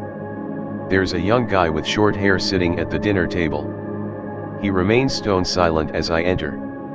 Jeff tells me to sit. Ryan and Carl are by the windows looking out toward the tree line behind the cabin. Dave, this is Ben. The young guy sits up and extends his hand to me. Nice to meet you, Dave. Same to you, Ben. I shake his hand and we talk for a bit about who I work for, and how I feel about native land rights. Ben nods to Jeff and they both get up from the table. I start to get up but Ben puts his hand on my shoulder and shakes his head. You're here for the weekend. We have strict rules about whites in our village, and I can't have you walking around. Jeff tells me you're a smoker. You have permission to leave the cabin and smoke by your truck. Other than that, you're to stay in here and wait for Monday.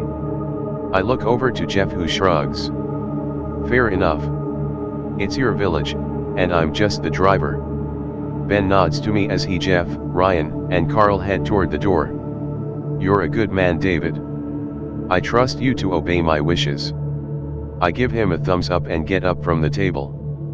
Ben, Ryan, Jeff, and Carl leave. Great, now I'm stuck in a cabin all weekend. The cabin has indoor plumbing, a fridge, radio, and plenty of books. No TV. Perfect. Bored out of my head, and trapped in a tinder box. I step out onto the front step for a cigarette and notice that the kids, dogs, and people are all inside. Just me and SUV out here. I go back in and lay down in the biggest bed in the place. Well, it's not so bad. I wake up a little before dawn to the sound of coyotes howling nearby. Well, that's a fun noise. They're loud and annoying, so I go to the window to see what the problem is. I see 3 or 4 guys on horses with torches chasing the coyotes toward the loggers' camp. Well, that's weird. I figure it's them trying to chase the loggers off. Well, I'm up now. I brew myself a pot of coffee using their old-timey stovetop coffee maker and wait for the sun to come up. I step out onto the step again and have a smoke. Kids are outside lugging firewood, the dogs are gone, and the adults are milling about gathering eggs or whatever natives do. I sip my coffee and smoke. The day goes by uneventful. That night I hear the coyotes again. I get up to go the window, but it's really dark tonight, no moon I guess. Probably rain clouds. I get my phone and turn the flashlight function on. Holy fucking shit balls. I turn the flashlight on and there's a dude standing outside of my window. He's looking in at me, and the color of his eyes is gone, like his eyes are rolled back into his head. I jump back from the window and rush out of the room. I shut the door behind me and go into the bathroom where there aren't any windows. I wake up in the morning in the tub. Definitely wasn't a dream. I'm not nuts enough to sleep in the tub for the hell of it. I get up and go out for a cigarette. As I open the door, Jeff is standing there. I drop my cigarette and lighter as I back away from the door. Jeff puts his hands up and steps in. Whoa. Okay. You need to calm down. Fuck you, I do. One of your buddies was peeping Tomming me with dead guy eyes last night. Dave. It was just a precaution to make sure you weren't sneaking out. So a guy stands outside the bedroom window pretending to stare at his own brain. Jeff explains it was part of a ritual and that guy was just making sure I wasn't causing trouble. He was being an ass and rolling his eyes back to scare me. Well, fuck that guy. Jeff laughs and brews a pot of coffee for me. It tastes orgasmic. He smokes with me outside and I feel better about what happened. Ryan and Carl come to the SUV and take the big trunk out of the back. Ben stops by and apologizes for the freakout. He assures me that no harm was intended. I trade jabs with him about culture, but we end up laughing it off before parting ways. He tells me there's a thunderstorm due tonight and that I need to keep an extra pair of panties handy just in case I get scared. Har har. No kids today. All day. Just the womenfolk milling around the village. After dark I step out for a smoke, and notice a huge bonfire down by the stream. Too far away to see much of anything, but what I can see is they have a bunch of dead coyotes in the fire. Purify the land, I guess. I go in for the night. I hang a blanket over the window this time, just in case my stalker shows up. I lay down and assure myself that this is the last night of this shit. I wake up around 2 a.m, my phone's charger is cutting out, making the phone flash on and off as the power is interrupted. Caw crash. A thunderclap brings me up out of bed. The flashing outside is like camera flashes. The brunt of the storm is upon this village. I've seen thunder before, but this shit was nuts. I get into the fridge and decide to have a couple beers to calm my nerves. It's a native brew in glass jars. I pour it into the coffee mug I've been using and turn the radio on. The radio is fuzzy, but my music and the beer calm me down. The thunder pounds on the village for another hour or so before it moves off. It gets dead quiet for about 10 minutes before I hear gunshots. I set my mug down and step to the kitchen window. I see the lightning bearing down on the loggers' camp, at least where I think that's coming from. The gunshots are coming from there too. I listen for a bit and figure they're probably chasing off the coyotes. As I turn away from the window, I hear the door handle of the cabin rattle. I pause. I feel my heart rise up into my throat. Oh fuck this, it's probably Ben coming to see if I shit myself. I open the door. It's Ben, but he's half naked, covered in tribal paint that's running down his body thanks to the rain. Hey. Ben stares at me for a long moment before turning away from the door and walking into the darkness. Jeff, Ryan, Carl, and a bunch of other guys walk by the door too, headed toward the loggers' camp. I step out onto the step, but the guy with the rolling back eyes shoves me back through the door. He leans in at me and growls. I remain still, and bring the door around to shut. He leans back away from the door and lets me shut it. I sit down with my back against the door and proceed to swallow my heart back to where it belongs. Stay put. He growls through the door before I hear his boots smack against the gravel near the step, and he leaves. Fuck me.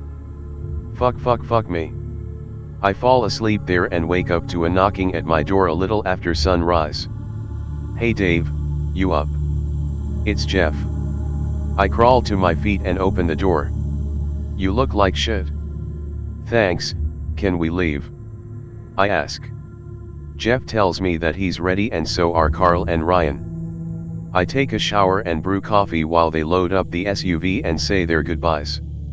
When I come out of the bedroom with my suitcase, Ben is sitting at the table. When I come out of the bedroom with my suitcase, Ben is sitting at the table. Ben turns to me.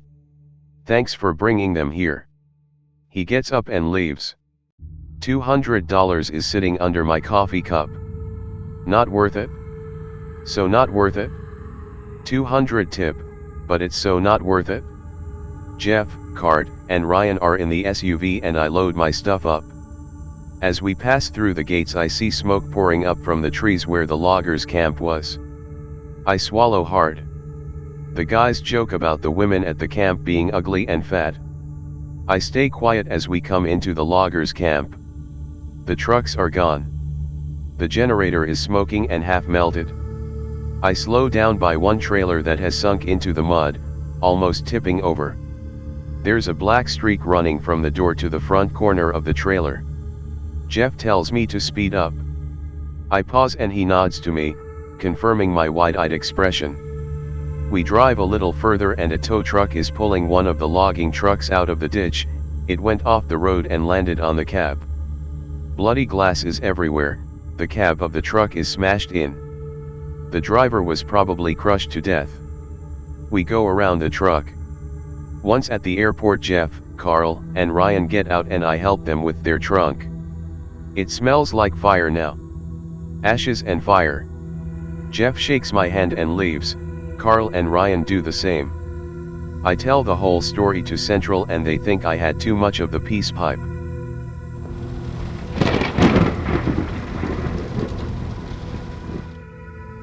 This past Halloween, I have no kids, and my nieces and nephews are too old for anything I need to attend to feel like part of the family. Central has me booked for the night running trick-or-treaters all over town. It's a fun gig. I have a CD with Halloween music on it and I play it through the night. I used to dress up, but it's kind of overkill these days when the kids just want the candy. Get a call to pick up just outside of town. Woman and her son are coming in for some edible loot. Roll up to the house and the lights are off like nobody is home. I record the run on my log and wait. Sure enough, this goblin-looking thing pops up in my window screaming its head off. I jump back from the glass, but it's just the kid. He's maybe 8 years old. He points and laughs as his mom gets in back. He follows from the driver's side passenger door. "I got you, I scared you." I laugh and agree. "You sure did." She jokingly scolds him for scaring people. I'm cool with whatever. We head into town. They point out the houses. I stop. Both get out and run up to the house and do the trick-or-treat thing. I keep track of the stops. We're about midway of the trek to the one street that everyone goes to. The kid asks me to come along. Mom agrees. What the hell, I need to stretch my legs. We get out at the next few houses. I decide to chat up the mom. She's kinda cute. We finally arrive at the hot spot for Halloween candy. Front Street. There's too many kids and adults to drive down the street. The cops have it blocked off. Mom and son get out. Son taps on my window and asks if I can go. Mom shrugs. I radio to Central that I'm getting out for a bit. I lock up the cab and off we go. This whole place reminds me of an opening to Michael Myers movie. I walk along talking to Mom about life and raising kids. Let's call the kid Junior. Junior does the heavy lifting of this adventure and bum rushes each house for their sugary loot. Mom and I are talking. Kid goes missing. Fuck. I notice it first. Mom starts panicking. Elle knew I should have kept him close. I step up to the last house he was at. They point up the street. I take Mom and we rush up to the next house. He was a few houses ahead, surprisingly. We get to one house, no lights on, no body outside. I knock on the door and an old woman answers. She complains about me knocking and says she doesn't do Halloween. She shuts the door in my face and I read him to Mom. No dice, Junior hasn't been here. She pulls out her phone to call 911. I put my hand over it and point toward the backyard of this house. His treat pail is on the ground just before the street lights end. We rush to the back corner of the house. Junior is out back playing around with some other kids. "Hey mama. Come meet my friends." Junior waves us over. A little girl, and 2 boys have been out here with him. They're playing on an old tire swing tied to a huge oak tree. It's pretty dark behind this house, but I can make out their faces in the dark and they're having a good time. Mom joins in for a moment before I remind her that this isn't public property. Junior frowns and hugs onto the little girl. "I don't wanna go." Mom takes him by the hand and says that his friends can come too until we find their parents. The kids travel with us for a little bit. The 2 boys are dressed up like ninjas, they're a little older than Junior. The girl is dressed up like a witch with no hat. We stay close to them this time. The trick-or-treating ends on this street and we head back to the cab. No sign of their parents. No one is looking for them. The police on the street radio back to dispatch and dispatch reports no missing children. The police on the street radio back to dispatch and dispatch reports no missing children. I sit down with the kids by the police cruiser while the cop takes down their information. The little girl stays close to Junior and the 2 boys pretend to sword fight with their fake ninja swords. Mom makes phone calls to see if her friends recognize them. The old woman from the house steps up to me. She looms over me for a minute before I stand up. She shakes her head disapprovingly and the little girl begins to cry as she stands up and begins walking away. The 2 boys stop fighting and wave goodbye to Junior as they start walking away too. The old woman turns and begins to walk away. The cop gets out of his cruiser and questions her for a minute. "They're mine." The old woman growls. She scoffs at the cop's next question and leaves. He follows her and spins her around. She smacks his hand and they exchange some words I can't hear over the exhaust of the cruiser I'm standing by. She shakes her head and walks away from him again. He returns to us adjusting his hat. She's their grandmother, they were supposed to be in bed. I look at my watch. 7 p.m. We've been with them for a couple hours. I explain the situation and he shrugs. "So you just let some old lady take 3 kids cause she said she could? Hey, I didn't give you any grief when you lost your kid." Mom and I follow the old lady back to the house. I knock on the door and she answers it. She slams the door this time once she sees it's me. Mom and I decide to give up at that point. Junior however leans over the side of the front porch and waves to the backyard. Mom and I lean over the railing too, but there's nothing but that tree out back. "They went home, Mom. Let's go home too." I look at her and she looks at me. The night goes smoothly. Junior takes 2 buckets of candy home with him and is tuckered out. Junior falls asleep in the back. Mom asks me about the house and the kids and I tell her I've never been there before. She calls around on her ride home. She explains that the old lady inherited the house when she was a little girl, and that's all anybody knows about her or the house. I shrug it off. It didn't occur to me until that night when I dropped off a couple of trick-or-drinkers just down the street from that house that Junior wasn't waving to the tree. I still check that house when I'm on Front Street to see if those kids are around. No such luck, to know where they went, but they're not at that house anymore. The old lady is though.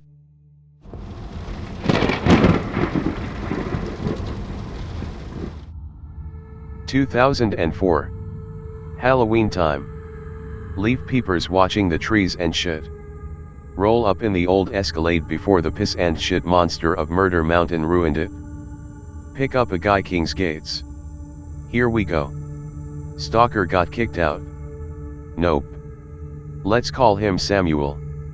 Samuel is studying under Stephen King, to become a creepomatic writer. We drive off and the guy, maybe in his 30s, throws his briefcase into the back onto his luggage. Something wrong, champ? That guy is like a child. Oh boy. It's like I'm dealing with an 8-year-old. What's wrong with him? Get this, okay, he has to sleep totally covered by the blankets, with only his head poking out. I stare in the mirror for a moment, and nod slowly.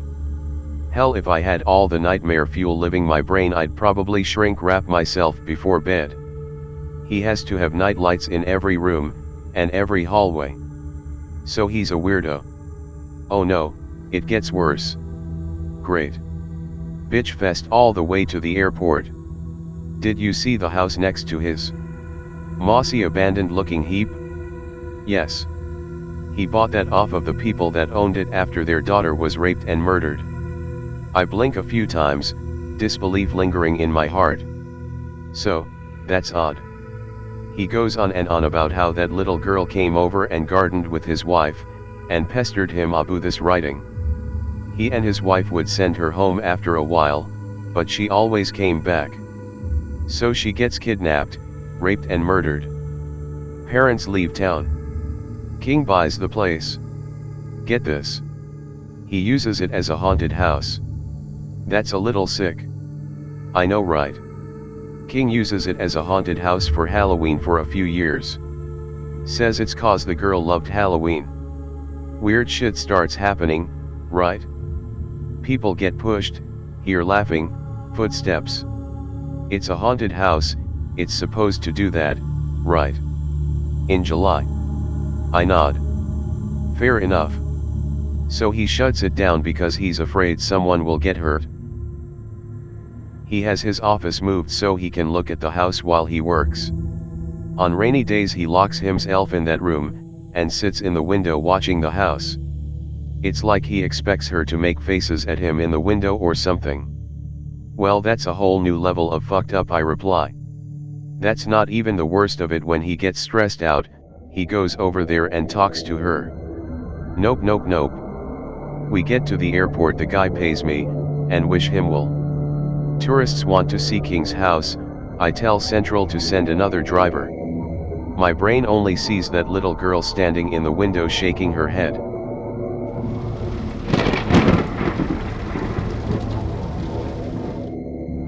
So I just want to note that on the day that this happened, I also had to dodge a body careening down I-95 in Newport after it fell out of the coroner's truck. Get a call from Central to head down to S.T.A.L.K.E.R, bringing hippie chick to hippie encampment just outside of town. Stock up on Pepsi. Take a piss. Headed out of town, Dave? Yep. More hippies headed out to Thathipa camp. Out-of-staters. Too bad they're so pretty. Store clerk and I laugh. Head down to the airport in the Escalade. Standing at the gates holding a sign, Darla. Tie-dye babe straight out of a Sonny and Cher music video waltzes up to me. Welcome to Maine, sunshine. Hola. She teases and hands me her bags. Yup. Baggage, bitch. I load her things and get in the SUV and we head north. So what brings you to this part of Maine? I'm going to Free Meadows to lead a cleansing ceremony. That sounds pretty fun. Men aren't allowed. Not so fun now. She giggles and smacks the back of my seat. Oh, stop it. It's to cleanse the female body. So men don't need cleansing? You're a little too far gone. I nod slowly, feels bad, man. We roll up to Free Meadows and a bunch of look-alike hippie women come out of their teepees and cabins. They circle the SUV. Friends. Believers, she replies, opening the door. I get out too, they give me a wide berth and slowly make their way around to her. Everyone hugs. Now kiss.jpg. I close the back gate after unloading her things. Motions for me to come to her teepee. Oh yeez. I carry her things there and tuck them into the back. She's taking her shirt off. Should I go? Does the female form frighten you, David? No, Darla. I'm just polite. Social structures. There is no polite. She slides a tie-dye dress on and kicks her pants off the rest of the way. So, will that be all? She nods and I leave the teepee. She already paid before we left the airport. I get back into the Escalade and head out. I watch in the rear view as they all hug again. Filthy hippies. Later that night I get a call from Central to go back out there. They send me in the regular cab. Darla is sitting by the road. "You rang?" I asked, rolling down the window. "David, please go to town and bring back bottled water." "You got it?" I return with the water, to find no Darla. I drive down into the encampment and discover a huge bonfire at the south end of the camp. I get out and pop the trunk. Darla steps up behind me. Wick ermine shit going on here. She's wearing a stuffed elk's head. Whoa. I jump out of my skin as she comes up behind me. I nearly drop the water as I lean away from her. "Good work, David." She hoists 2 water cases out of the back like they're packages of socks and totes them to the fire. I walk behind holding the one case that I can carry. "Feels bad, man." One of the women steps in front of me and places her hands on the case. "You can't go down there." I nod slowly and she takes the water from me like it's nothing. "Cleansing, or steroid therapy." Darla returns and hands me the fare, then asks me to leave. I comply and go about my business. Central calls me when I get to town that I have a couple of bar rats headed out of town. Drive by Free Meadows on the way. Big ass fire. No people. Uh-oh. I keep my eyes on the sides of the road for the rest of the way. Drop off the drunks and head back. Fire is gone. Poof. All out.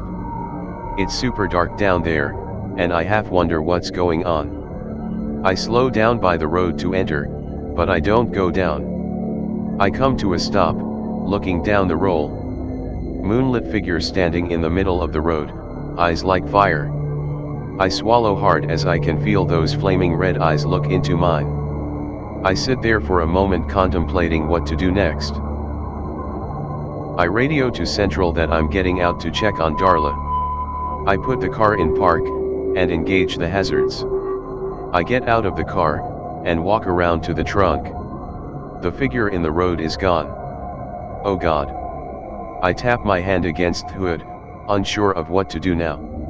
The brush moves a little closer to me than where that figure stood. A bright silver elk steps out of the bushes and assumes the same position the figure had before. Same red eyes. I step toward the road. The elk begins to trot up the road. Dizzyingly uncomfortable now. What the fuck is happening?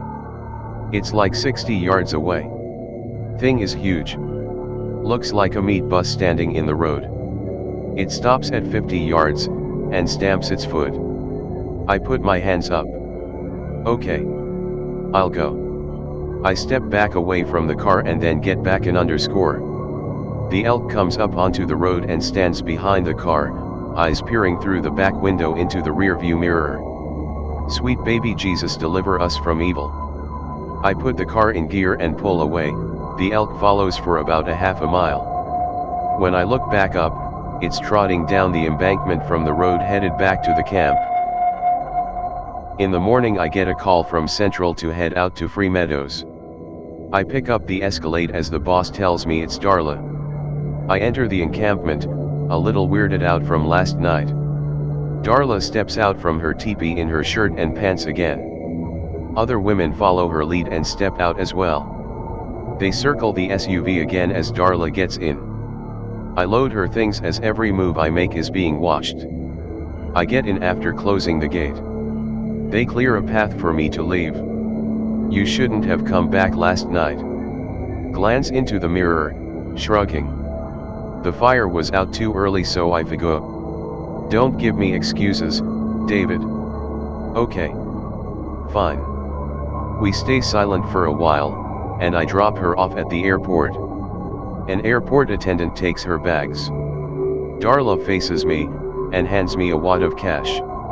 As I took the money from her, Darla grasps my hand, nearly crushing it in her grasp.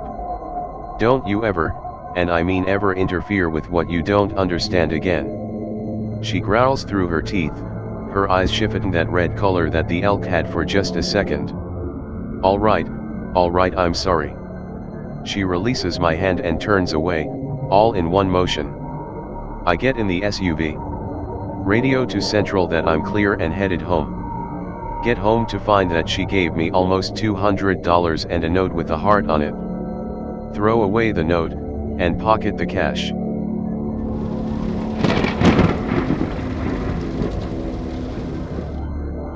(2006). The city I live in has a spring-fed pond on a side street. Decide to go ice skating with former fiancé. She's really good. I on the other hand look like a retard on stilts. She laughs as I fall on my butt. I smirk and pull her down into my lap. Haha, fun times. Cheating bitch. It's about 8 a.m, we were early risers.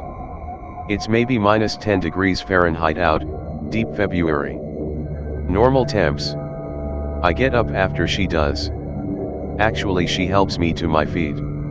I look at my butt print and shake my head. The pond is known for never freezing solid in the middle _. Urban legend says it connects to an underground aquifer almost 2 miles below the surface of Earth. Yeah, whatever, geology is for nerds. I wobble around a little more as these kids come onto the ice to play hockey. I remind them about the middle, and they blow me. Whatever, die. See if I care. Fiancé and I huddle up in the pavilion by the pond and watch the kids fuck off on the ice. Suddenly, there's a massive thump from under the ice. One of the kids falls over. I snicker, but my fiancé gets up to check on the kid. I see the ice pick up and drop, like, the whole pond. I grab her arm before she steps onto the ice. Wait, Alana. Just wait. She's offended. The ice picks up and drops again, another huge. Get off the ice now. I shout to them as they scramble for shore. I kick off my ice skates and rush over to the edge. They're like 8, maybe 10 years old. Grab a couple of them and yank them up the embankment away from the ice. Kid that fell over crawls to the edge as the ice picks up. Drops down on his hand.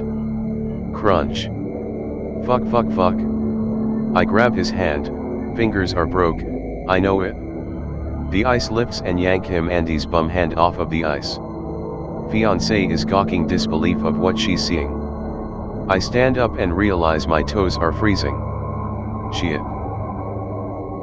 The center where the ice doesn't freeze solid begins to swirl. I look to my fiancé and then to the kids. A loud popping noise fills the air around us, before the swirling center just blasts upward. Thin ice chunks all over the ice as the ice picks up again. Feet are freezing. The ice settles down once more. The kids start crying. Fiancé sits down and I wibble-wobble back over to her. I sit down next to her and massage my feet warm again. What just happened? Dunno, I'm not going to stick around to find out. I reply, sliding my boots back on. What about the kids? I look over to the kids who are just galloping down the street in their socks too. They're long gone, honey. We should be too. I get her to her feet and take her to her car. We get in as the ice groans like it's about to shatter or something. Alana, it's time to leave. She puts the car in reverse and we speed away. Hear from my cop friend that there was a sewer leak into the pond. Oh, so hot shit made it look like something was trying to escape. You don't remember Taco Tuesday in high school, do you? Ha, very funny. He tells me the kid with the broken fingers will be fine, and the kids are being told not to lie.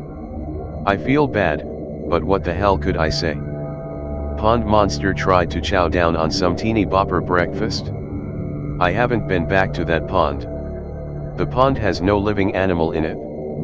No frogs, no birds, no turtles, no lizards. Just bugs. Every once in a while I'll hear about a bunch of bubbles erupting from it during the hot summer days, but nothing more than that.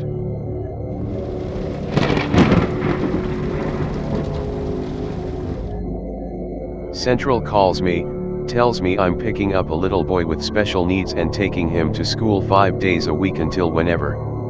I'm excited, I love kids. I go to bed early, gotta get this kid at 7 a.m. I wanna be sharp. Roll up to a ghetto-tastic house. 6 boys, 1 mom. All the boys are special needs. Mom brings out this little guy, let's call him Franklin. Franklin is 5 years old, and he is the size of a 2-year-old. He might weigh 45 pounds. I watch her strap him into his car seat. He's silent the whole time. He travels a half an hour with me to his school in Bangor. We're together a half an hour twice a day. We roll up to his office building of a school. He was silent the whole ride. I watched him in the mirror and all he did was wiggle his feet and watch trees go by out the window. He takes my hand as we gets out of the car. We go inside of the building and his school is on the 5th floor. He holds my hand through the elevator ride. We get off the elevator in a very blank, white lobby, waiting room. There's the elevator, the stairs, and 1 door. The door needs a key code to open it. No key code. Franklin wiggles my hand with his hand and points to the camera watching the door. I knock on the door, and in seconds a woman opens it. Blonde hair, blue eyes, red shirt, black pants. No shoes. Franklin starts through the door into a hallway with another door at the end that's open and kitty noises are coming from it. Teacher puts her hand on my chest stopping me.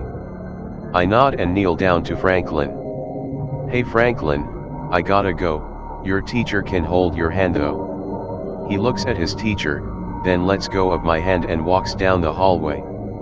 I shrug and stand up. She takes his backpack from me and forces me out of the doorway but shutting the door on me.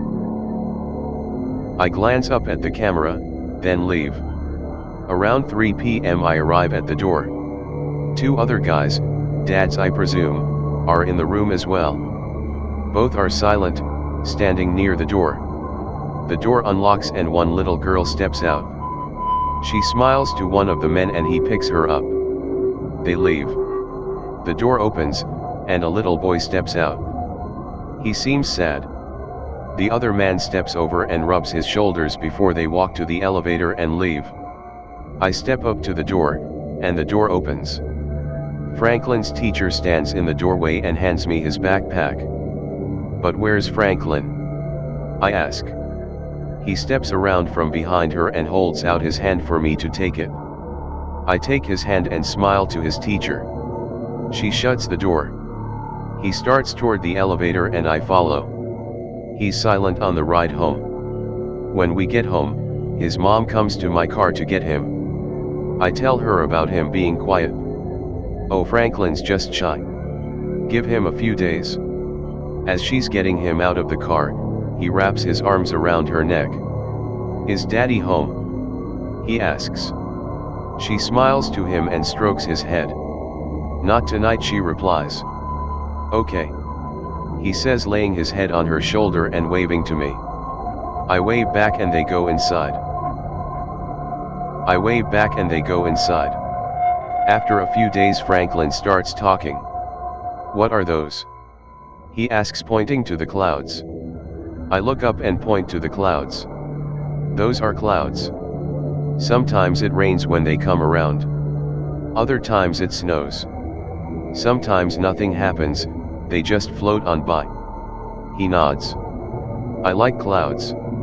I smile to him and we continue on. In the elevator, holding my hand, he looks up to me and asks me how high the building goes.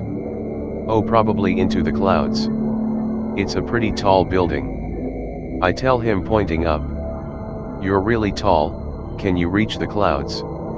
She asks. Nah, I'm not tall enough to reach the clouds. Not yet anyway. I tease.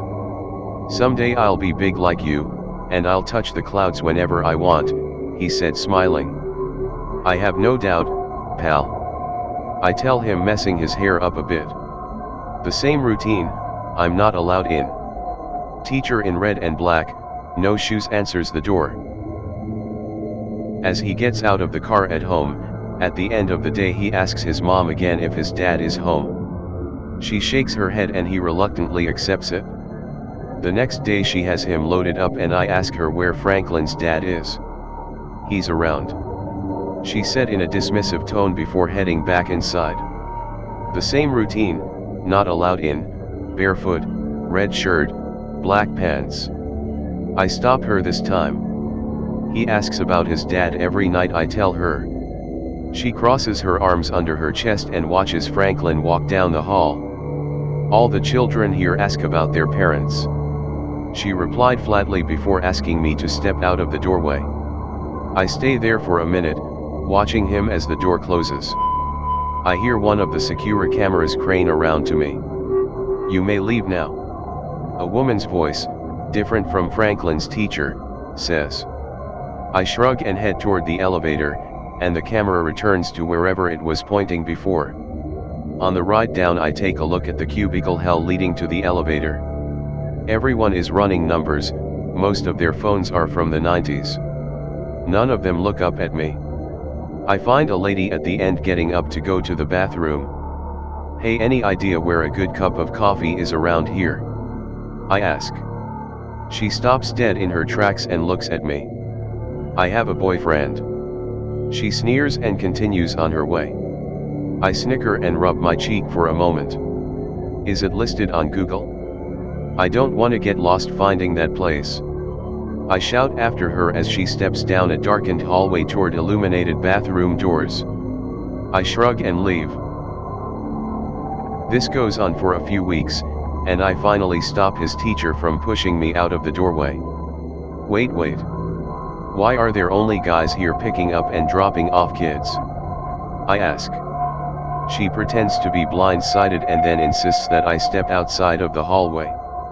Children come here for a variety of reasons. Dads are usually the ones who have time. "I know you're not Franklin's dad, so stop with the questions," she states. The door unlocks before she turns to it, and she enters peacefully. "Please leave," the voice over the intercom instructs. "All right, I'm going," I say, putting my hands up. That afternoon, I pull into Franklin's driveway and there are a ton of cars at his house. All the boys are outside playing with squirt guns. They're chasing one guy, maybe in his 40s, around the yard. He's very well dressed, red shirt, black pants, white tie. He's wearing shoes. Sneakers at that. Franklin spots this guy and sits up in his seat, trying to take off the belts of his car seat. "Daddy's home," he shouts as his mom opens the car door. He jumps down out of the car and rushes over to this guy. "Daddy! Daddy!" he shouts as his man picks him up. I get out of the car, and the man in red, carrying Franklin, comes over. He holds Franklin against his chest and offers his hand to me. "Hi, I'm Dad," he says with a bit of a laugh behind his words. "I'm David." I take his hand and shake it. "Great to finally meet you, Dave. I've heard a lot about you," he says, bouncing Franklin a bit. Franklin giggles and hugs his dad's head. "Good things, I hope," I stated, shoving my hands into my pockets. "Great things. Franklin behaves better at school, he even eats lunch there now. Thank you for getting him under control. I don't know what you're doing, but please keep doing it," he says, turning away from me and heading back to the squirt gun fight. I don't see Dad again for a few days. I bring Franklin to school, the door unlocks and there's Dad. He smiles to me. Franklin looks up at him and walks into the hallway, not saying a word. I frown and look up at Dad. Franklin lets go of my hand once he's through the doorway. "Don't worry," Dad says, patting me on the shoulder. I back through the doorway and he watches me as he closes the door, blocking my view of Franklin. I think about that for the rest of the day, and then when I get Franklin home, I ask him about his day. He tells me about ABCs, dancing, and playing with dinosaurs. I ask him about Dad. "Daddy's not a school, silly," he says to me. I stare for a long while, before his mom opens the door and takes him out of the car. "Did you have a good day?" she asks Franklin. He repeats the same thing he said to me, exactly. I sit on the hood for a minute as she signs the paperwork for transportation.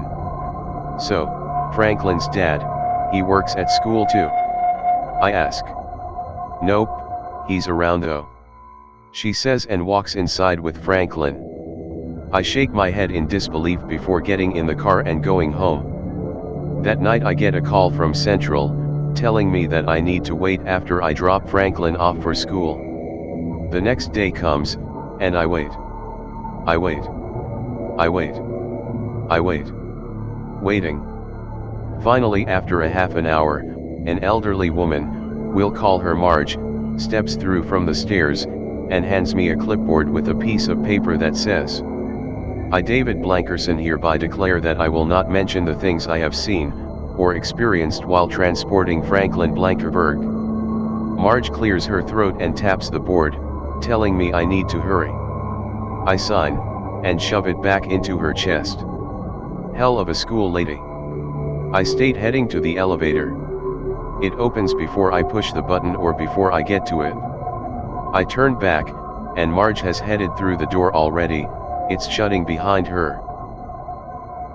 Now this past week, Franklin has been having headaches.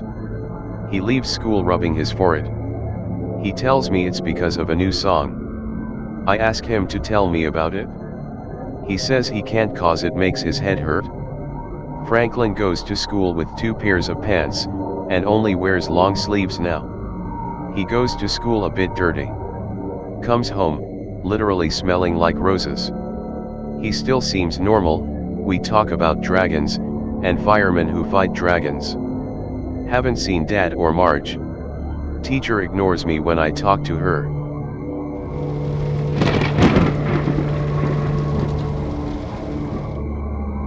(2009). Up in Holden, way up on the Canadian border. The Woodstock side. Having dinner with an old friend who just made it to being a country music star. Let's call him Art. Art and I went to school together when I lived up there ages and ages ago. I left when I was 10 and never looked back. We're outside at a bonfire, talking about tits and ass. Good times. Art gets up to get a beer, and one of his new friends comes back out with him. Let's call this one Jason. Jason and Art talk about the crazy shit they saw when they were loggers over in Jackman. Jackman is over on the bad border with Canada, the Montreal side. 1 road in, 1 road out. And it sucks. Jason starts the story. Ever hear of Bloody Bones, David? Doesn't sound familiar, that a new band? No, it's the nickname of a killer. Nifty. So how about them Red Sox? Art laughs, and Jason continues. Here we go. Bloody Bones was a stalker. He'd follow newlyweds when they came to the northern woods of Maine. He was raised by the Catholics of St. Mary's but escaped into the woods one day and just kept going north. He lives in the woods outside of Jackman. One night, this couple of Massachusetts was up that way, and got stuck on a logging road headed to their honeymoon cabin. No tow truck till morning. They take refuge in a local church. Bloody Bones was there. They say he toyed with them for a while. I sink down into my chair. Shit, I hate this shit. Bloody Bones chased the husband back to the car. And then skinned him alive. Art leans into my face. My name's Bloody Bones, and I'm gonna kill you tonight. He found the wife hiding in the woods, and chewed her fingers off first. Art leaned in. My name's Bloody Bones and I'm gonna kill you tonight. Jason continues. He cut her up into small pieces, but sucked the meat off of her fingers. His trademark was to make a necklace out of their finger bones and hang it around their necks. The police found their bodies. Art leaned in. But he took their wedding rings. You can hear him coming when you hear the jingling of all those wedding rings echoing through the woods up there. My name's Bloody Bones. Yeah, fuck off. I kick dirt on them. Bloody Bones sucks. He's real. We heard the jingling in the woods. Yeah, fuck you. Still don't believe them, but it's a thing to think about when you go up north.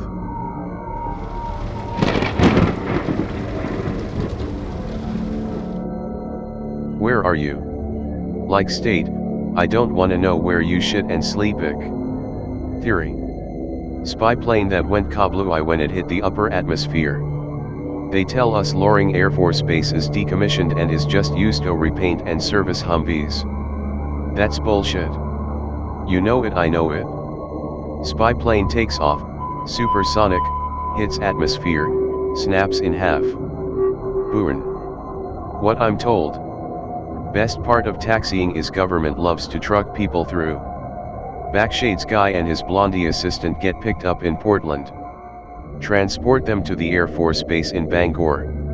Neither one of them talks. I ask about it. They shake their heads. I shrug. Roll up, guy at the gate asks for papers. CIA types don't do papers. Gate guy gets miffed, asks for ID. CIA hands him a letter. He radios the instructions into the base. Humvee rolls up to the gate opens and gate guy leads me in, walking just ahead of my bumper. Humvee opens from the inside. Dark shades and blondie get out and get into Humvee. Get turned around by gate guy. I pull up to the gate, and pull down my sunglasses, staring at guy. You know what, that guy's an asshole. Expect us to go to war with Russia any day now. Waves me on. Oh, thank God I am diseased.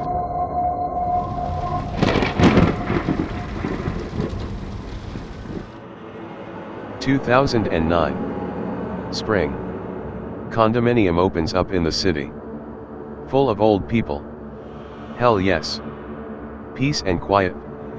Fuck all of you motherfuckers in this apartment building. I move across the city to this place. Youngest person in the complex by 40 years. All old women in my building, only dude in there.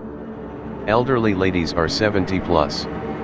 Get settled in, and come home from work late one night. Sign off from Central and carry my 6-pack into the place with me. 1 a.m. Downstairs neighbor catches me as I come through the door. Hello love. Her name is Dee Dee, she's originally from England and brought me cupcakes the first day I was there. Sweet old lady. Cute accent. Howdy missy. Reply with a southern accent. She smiles and leans against the doorway. Black tracksuit, wine glass in hand half full. Is my TV too loud? Can't even hear it the hall. No Dee Dee, it's perfectly fine. Turn it up if you want to. Oh, well thank you sweetheart, I was worried I'd wake you. I nod and head upstairs. Later that night I hear moaning coming through the floor. Aw yeah bitch, take that dick. Aw it's too big. I roll over and listen for a bit. Dee Dee is listening to porn. Fuck my life. Old lady is masturbating below my bedroom to interracial porn. Well, it can't all be sunshine and rainbows. Get up the next morning, and Dee Dee meets me downstairs at the mailbox. I look like shit. Dee Dee leans over to me and whispers.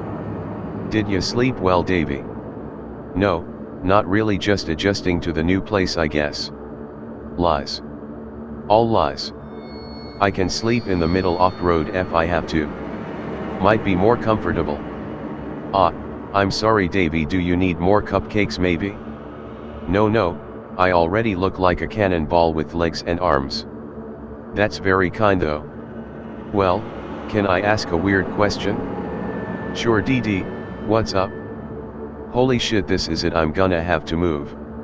Neighbor lady wants rape me. You have a gal, Davy? No Dee Dee, I don't. Well maybe you should meet one of my friends. They're around your age. What'd you say Davy, wanna get to know a special gal? Sure, Dee Dee, you know where to find me. I step past her and head up the stairs again, going through my mail. Your haircut is sexy, Davy. Don't change it. I shudder a little going into my place. A few days go by and pick up a woman from one of the swanky condos by the river. She's all dressed up, headed to my building. Wonder what's up. I'll try to talk to her, but she just smiles. Okay, doesn't speak English. Great. I drop her off. Head back to work. Central calls, and 3 more women are headed over there. All of my what? I pull into the hotel, these girls get in. None of them talk to me. I drop them off. Okay. I get in late that night. 3 a.m. or so. Back is killing me. I come in, and head up to my place. I open the door and come in. Turn on the light. DD and 4 women are sitting in my kitchen. Holy Mother of Christ. Fall through my doorway and into the hall. DD, what the fuck? I shout as I sit up, hearing her and a couple of girls rush my way. Sorry love, it's a surprise. Breaking and entering might be okay in London town, but here in the States, it's not cool. One of the girls, the first one I brought, helps me to my feet. Oh hush. Come in, we have booze. It's my place. Are they talking about my booze? Of course they are. Fantastic. I can't report her, she's an old lady. Who's going to believe me when I say an old lady and a squadron of supermodels broke into my place? I take my jacket off and sit on the couch, flanked by 2 of them, both blondes. Okay. This isn't so bad. DD steps up to me, and takes off her jacket. Nope. DD, I have to work in the morning. I don't have time to do this right now. Relax love, it's just warm in here. Calypso, you and Juliet get Davy a drink. Next morning I wake up to DD knocking on my door. I know it's her because she's calling for Davy. I get up and go to the door in my boxers and tank top. Davy, I heard you screaming last night, are you okay? Why didn't you ask last night? I'm fine DD, I don't remember screaming. Oh, maybe I was dreaming of you screaming. She walks off down the hall and goes downstairs. My face when I shut the door, and check out those scratches. Gone, all gone, just the bloody tank top on the floor. A week passes, and I'm home late again. Bar nights are keeping me out longer than I want, but Central trusts me to toe the line while they find a new bar guy. I come in. Covered in confetti this time. Bachelorette party. So much titties. I come through my door. And turn on the light. No DD, no strange women. Find a note on my bed. Open it up, and it just has a black thumbprint in the middle. Leaving your mark, DD? I throw the note into the trash and go to bed. Have nightmares about being ripped apart by those girls DD jumping on my chest. I wake up to the smell of burning cinnamon. Not cool. I go out to the kitchen, it's not my place. Smell the air. It's coming from the floor. DD is burning something. The smell goes away by noontime. Central gave me the day off. I spend it napping, snacking, and watching shit on YouTube. That night my apartment gets really warm. Sweating balls man. I draw myself a cold bath and fall asleep in the tub. I wake up a few hours later, hanging out of the tub like somebody tried to drag me out. Scratches on my shoulders and arms. I stand up out of the tub and immediately feel like I'm lighter than air. I wobble around on my feet a bit, trying to remember how feet work. Burning cinnamon again. Get dressed. 11 p.m. Go down to DD's apartment. Knock on her door. Rustling. DD comes to the door in just a robe, half-tied. Gonna barf. Hey, is everything okay? Yes, David. I keep smelling burning cinnamon through the floor. It's none of your business. She shuts the door and I go about my business. Notice later that the scratches are gone. Get to work late the next day. Central is pissed. I tell them to deal with it and go about my day. Get a call from the landlord that he's renting a hotel room for me for the next few days. Why? Electrical fire in DD's apartment. Is she okay? She wasn't home. Well, that sucks. Go buy and get undies and swim trunks. Hotel has a pool and hot tub. Chillax in the hot tub all night. Calypso and Juliet check out. One of my company's cabs takes them away. They look freaked out. Needed back in Slootopia, I guess. Landlord calls. Did Dee Dee tell you she was moving? Nope. She's gone, David. Oh darn, oh gosh, oh gee. Apartment gets released and I come home. Landlord is in Dee Dee's apartment. Let's call him Gerald. Gerald spots me and calls me in. She's gone, David, took the carpet with her. Damn, place looks like no one had ever lived in it. Notice a black thumbprint above her bed. No more scratches or weird dreams. Never hear of, or from Dee Dee ever again.